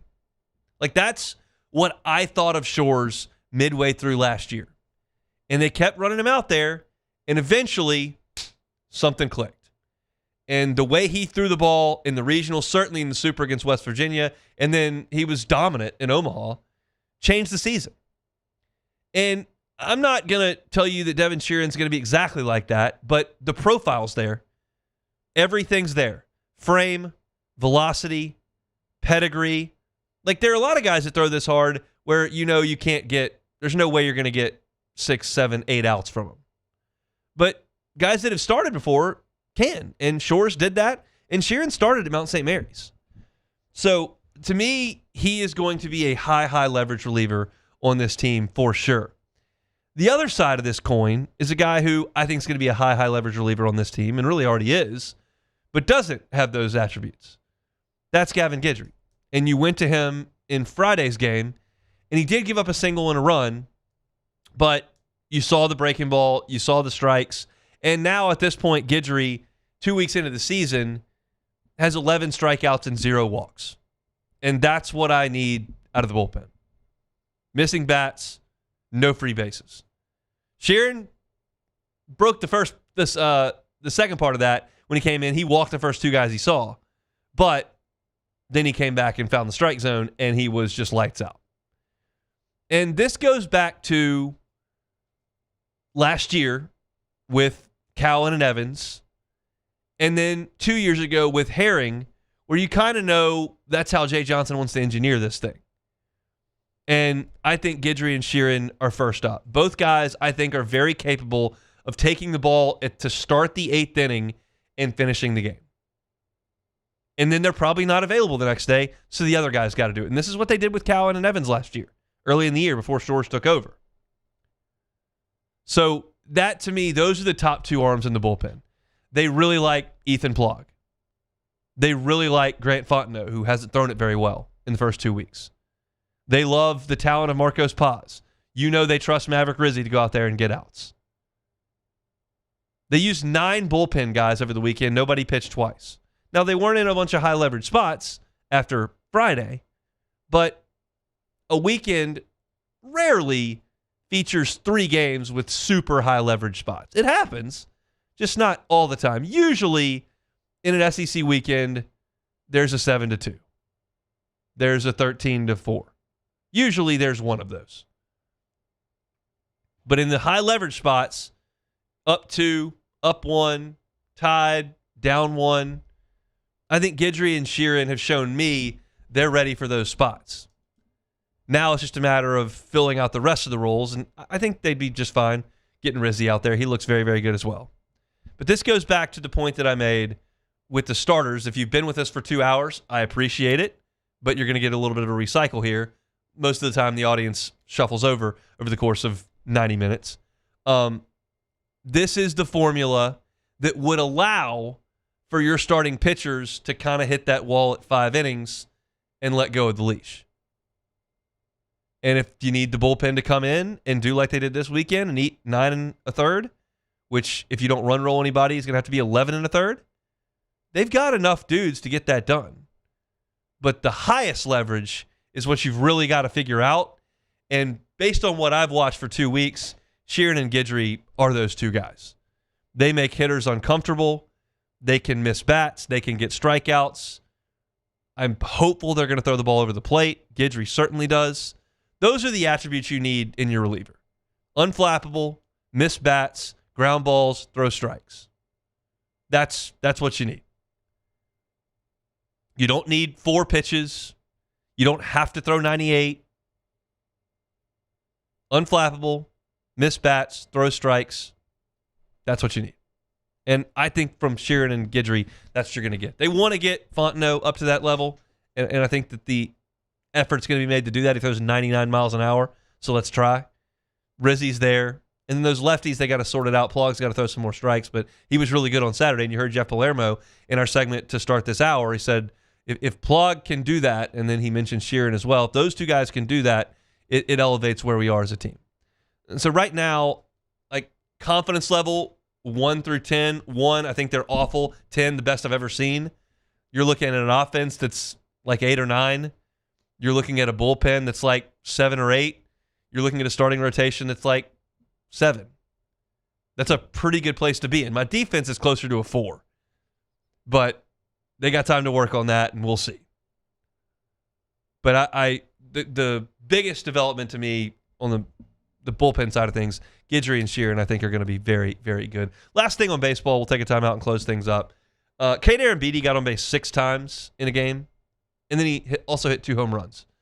He is blossoming into a really, really dynamic force offensively. And one of the things that I said last week, and I think it holds true, they expect him to be that. And part of the evolution of getting him to that spot is to give him days off. So he's going to get days off. And you've already seen thus far Omar Cerna start 3 games. 3 of the 8 games he started at catcher. And Arambidi has sat. So he's not played catcher. He's been the DH. So that's a really good way to get him off his feet and help him continue to swing the bat. He's hitting .367 on the year. His slugging is .767, and his on base is .486. That's some astronomical OPS that I can calculate here real quickly. It's early. The sample size is way too small to draw anything of massive significance. But the OPS is 1257. That's pretty salty. And Kade Arambidi, to this point, 3 home runs, also has 3 doubles. It's good. It's really, really good. And that's the development you had to see. I told you at the beginning of the season, I thought that he was one of the guys whose floor and ceiling were the furthest apart. And to this point, he's far closer to the ceiling against non-conference opponents. Got to translate it to the league, but this is a good first step at this point, and it's good to see. I like the fact that this lineup's humming the way that it is, and I look at the guys that have started at least 7 games, and the lowest 2 batting averages are Derek Curiel and Steven Milam. I think those guys are going to be just fine, and they're hitting .333. So it's a good offense. It's in a really good spot. I'm happy with the way LSU's played early on. Obviously, they're 8-0. And now they'll return home tomorrow, and they'll take on McNeese at the Box night game, not a midday game, which is great for us. So we'll preview that one on tomorrow's show. Let's step aside. When we come back, we'll close it out. It's Hunt Palmer Show. The Hunt Palmer Show. Fabry Chevrolet GMC. Fabry Chevrolet GMC. Every car that is on the lot there on Highway 61 in St. Francisville is online at fabrychevrolet.com. Whether you're looking for an SUV, they've got the Chevy Tahoe. They've got the GMC Yukon, GMC Denali as well. Gorgeous vehicles. If you're looking for a truck, I've been telling you about the great deals all month long, and they're about to be gone. It's all February. Silverado up to $11,000 off MSRP. Sierra up to $13,000 off MSRP. 5 figures off MSRP at Fabry Chevrolet GMC. Check out the inventory at FabryChevrolet.com or go by and see them Highway 61 in St. Francisville. That's Fabry Chevrolet GMC.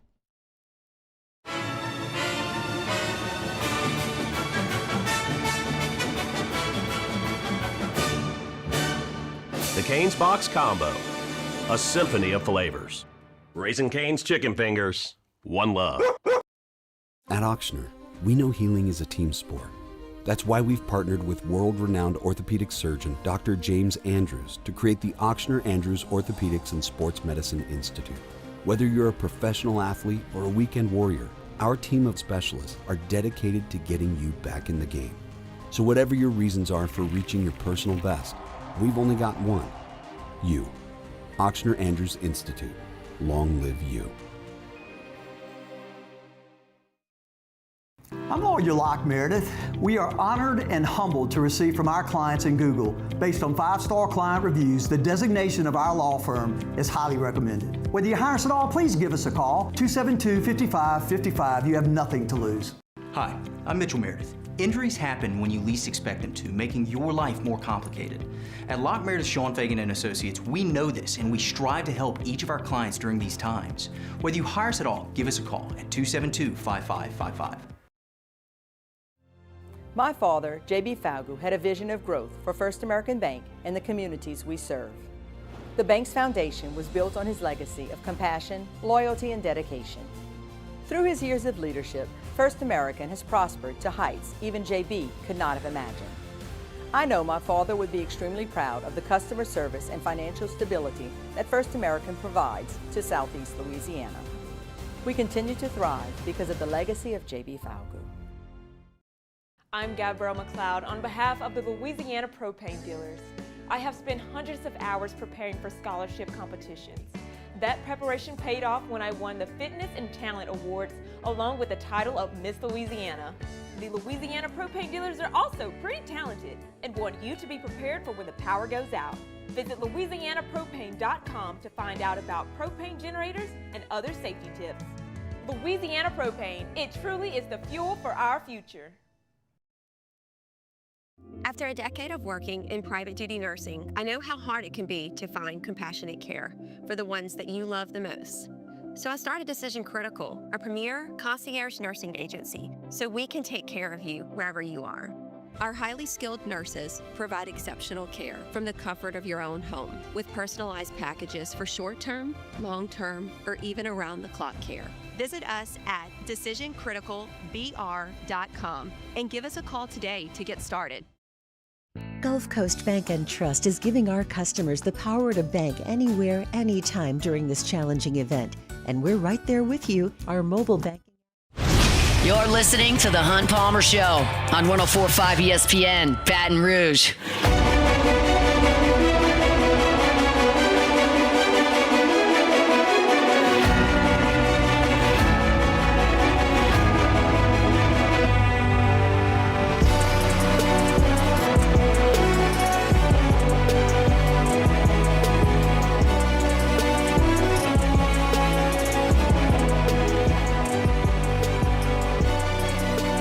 Fun show here on this Monday. Hope your work week's off to a good start. A lot of baseball at the top of the show. First 30 minutes of the show were baseball today. Stepped into a little bit of a Saints discussion on the offensive line. Looks like a good time to be in the market for the spots that the Saints are looking for. Offensive guard, apparently very plentiful. Can find some corners.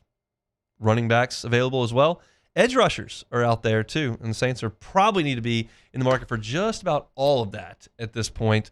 And I'm curious to see how things go. The Combine cranks up this week. We'll have some coverage from there. Ross Jackson will be up there in Indianapolis for LouisianaSports.net. So curious to see how the LSU guys do up there and then what names kind of emerge for the New Orleans Saints.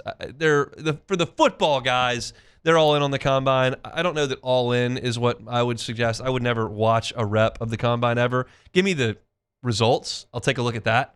But I'm not going to watch guys do coverage drills through cones or watch guys sling the pigskin around a little bit. Maybe not Nussmeier will throw there, which would be good. I mean, he should do everything he can do. He needs to erase that year of tape as quickly as he possibly can. But we'll have coverage from the Combine. We'll talk a little bit about that. Thanks to Jeff Palermo for jumping aboard as well. He was on the call for LSU And all weekend in the Jacks College Classic, LSU 8-1 in those tournaments put on by Peak Events. The one loss was to Iowa over in Round Rock in 2023, those national champions. But the good news is, and I talked about this when we talked to the president of Peak Events last week, LSU has now played in one of those Peak Events tournaments 3 times. First time was 2023. They won the national title. Second time was 2025. They won the national title. So now, third time, 2026, hopefully, they win a title. That'd be very nice. But they played well over the weekend. I've had a lot of reaction to it over the course of the last 2 hours. There's only one thing left to do on this Monday. Let's take it or leave it. Take it or leave it. Take it or leave it. Today's hottest stories in sports, news, and sometimes even Hunt's life. The question is, will he take them or leave them? All right, so we're going to start it off with everybody hates the Dirty Birds anyway. So the Atlanta Falcons plan to franchise tag tight end Kyle Pitts ahead of NFL free agency, as Ian Rappaport reported. They hope that a long-term deal ultimately will get done. Pitts had an exceptional season last year, as he had 88 receptions, 928 yards, and 5 touchdowns. So the Falcons making the right decision by franchise tagging Kyle Pitts. Take it or leave it. I'll take it. I mean, I'll take it. I think he's good. They didn't throw it to him for like 2 years. Yeah, Kirk Cousins had to do it. But I think he's a good player. I think he's worth having for him. It's not like it's an astronomical expense for a tight end. I think it's a fine move. All right, so just weeks after a judge ended his second college basketball stint, Charles Bediako is asking the Alabama Supreme Court to give him an interim injunction relief so he can play the rest of the season for the Crimson Tide. So will he play again this year for Alabama? Take it or leave it? Leave it. Just leave it alone. Really? I think they're done with that. It's a ridiculous story. It's like one of those deals like everybody is on one side of it. Everybody's like, this is so ridiculous, just stop. And it is. I think Nate Oates tried to help Bediako out. Like, he was technically eligible to play, so they let him play. But I think that whole deal is done. He didn't even really help him. No, he didn't. He didn't at all. But they went 3-2 if I was reading correctly. So they went 3-2 when he played. But I don't know, man. I kind of feel like we've seen just what a court can do. But this was an Alabama court that did rule against him, unlike, that's correct. What Trinidad did. But yeah, well, in Pittsburgh, Mississippi, you can't believe that one went Ole Miss's way. Didn't see it coming. Why didn't do it in Starksville? That would have been cool. That would be a great movie. I would love to see that. All right, so Kansas shooting guard and potential number 1 overall draft pick Darren Peterson has missed 11 full games with hamstrings, rolled ankle, flu, and all that. He also left 3 games early due to cramping. So he spoke. He actually spoke this weekend, and this is what he had to say. Everybody's got an opinion on it, Peterson said, but basketball is my life. If I could have been out there every game this year, I would have. If you would have asked me last year what were my goals for this year, I would have never mentioned missing games. So all of this stuff kind of just happened, and I've got to deal with it. So do you take it or leave it that Peterson's actually telling the truth and that he's not just I'm leaving in and out of the lineup? Leave it alone. I'm not suggesting he's made everything up. Yes. I'm suggesting what is very likely an unwillingness to play through anything, which is his prerogative. As I mentioned on the show last week, there's not like $1 million on the line here. There's hundreds of millions of dollars for his NBA earnings potential. And if he doesn't feel like putting that at risk to play basketball for Kansas, that is his right, and it is a reasonable opinion. It's not the one I would have. Okay. I would be playing, but I would be the Darius Acuff here, but he's not. So it's just a difference of opinion, and I don't think that's a strong enough statement to make to change anyone's mind. If you can show me an X-ray that suggests you've got significant damage, or a doctor that comes out and says, you got a genetic cramping predisposition, like Patrick Peterson came out and said, like, we'll talk about it. But right now you're just like, it's just hot air. It's like, well, I promise I want to play. Well, there's no proof of that. There's no proof that you want to play. There's proof that you are willing to sit out routinely. Yeah, and they actually got you on video, like signaling to him, let me get out the game. So tell me this, Hunt, do you feel like there will be a situation where Peterson sits out of like a tournament game? Because the tournament's going to come around, or did he just sits out March Madness in general? That's going to be the legacy definer. Really? If he gives you, what do we think Kansas will play? If he gives you 4 games, let's see, Kansas gets to the Sweet 16, Elite 8. If they get to the Elite 8. Okay. If he plays 32 minutes a game in all 4 games, okay. If he taps himself out, like that's or he just mystery. That'll injury. be his legacy in college, which I'm sure doesn't matter to him, but that will be what it is. So you can see him having like a Ben Simmons type of, like being remembered by the fan base. You know how Ben Simmons doesn't really get talked about out here in Louisiana. Same way that I can feel Darren Peterson keeps going down his road, he will be remembered like that in Kansas, because Kansas has plenty of players coming in and out of that building. So they do. I don't know, man. That's it for Take It or Leave It. All right, that's it for Take It or Leave It here on this Monday. Tomorrow we'll have Sharif Ishak talking Saints. We'll have Glenn West talking LSU and McNeese tomorrow. Didn't mention LSU hoops over the weekend. They lost to Alabama. LSU actually shot the three pretty well, but they got destroyed at the free throw line, and they got destroyed in the game. So there you go. That's four straight losses for LSU. But they could win on Wednesday. They play Ole Miss, who I believe has lost 9 in a row. You got to win that one, man. It's on the road, so oh, they Lord, probably won't. But they could. They could win. McKinnon, get hot, shoot some threes. Just need a little prayer here and there. I don't have a lot. I don't have a lot there. So yeah, tomorrow's show we'll talk a lot of baseball and some Saints as well. We'll get some combine talk too. I'm looking forward to the week that is to come here in baseball. McNeese tomorrow, and then they'll have a 4-game series this coming weekend. I'm going to go to Lafayette next Wednesday and watch them play in that game across the basin. So that'll be the first road game that LSU plays, the only one they'll play before they start conference play. If you missed any of the show today, catch it on demand wherever you find your sound. Search Hunt Palmer Show, or if you'd like something more short form, Hunt on LSU or Hunt on Saints. That will get you where you need to be. Matt's going to drive you home next on After Further Review. Hope everybody has an awesome Monday. We're back tomorrow, same time, same place. The Hunt Palmer Show. The Hunt Palmer Show. Marucci, what a gem here in Baton Rouge. It is baseball season. It is softball season. The Bombers are cranking things up for the in the T-ball circuit. Had our first practice over the weekend. I don't think the Bombers are going to be hitting a lot of bombs this year. Look to be a team that's going to struggle a little bit. That doesn't mean that your youth team isn't going to be any good. Check it out, Marucci, with the folks on your youth team. Go take a tour. It's incredible. Got an awesome facility there. They make 1,200 bats every single day. Go take the tour and see where the official bat of Major League Baseball is made. You can take your youth softball team, take your youth baseball team, take them into the hitter's house, take some hacks. If you take the tour, every ticket for the tour comes with a 20% discount to the campus tour store and in the hitter's house. So it can be financially beneficial to go check that out. Plus, it's really, really cool. So go by and see it. MarucciSports.com/campus-tour is where you can find the ticket. That's MarucciSports.com/campus-tour. Go by and see him. It's Marucci. Hi, I'm Mitchell Meredith with Locke Meredith, Sean Fagan & Associates. We take great pride in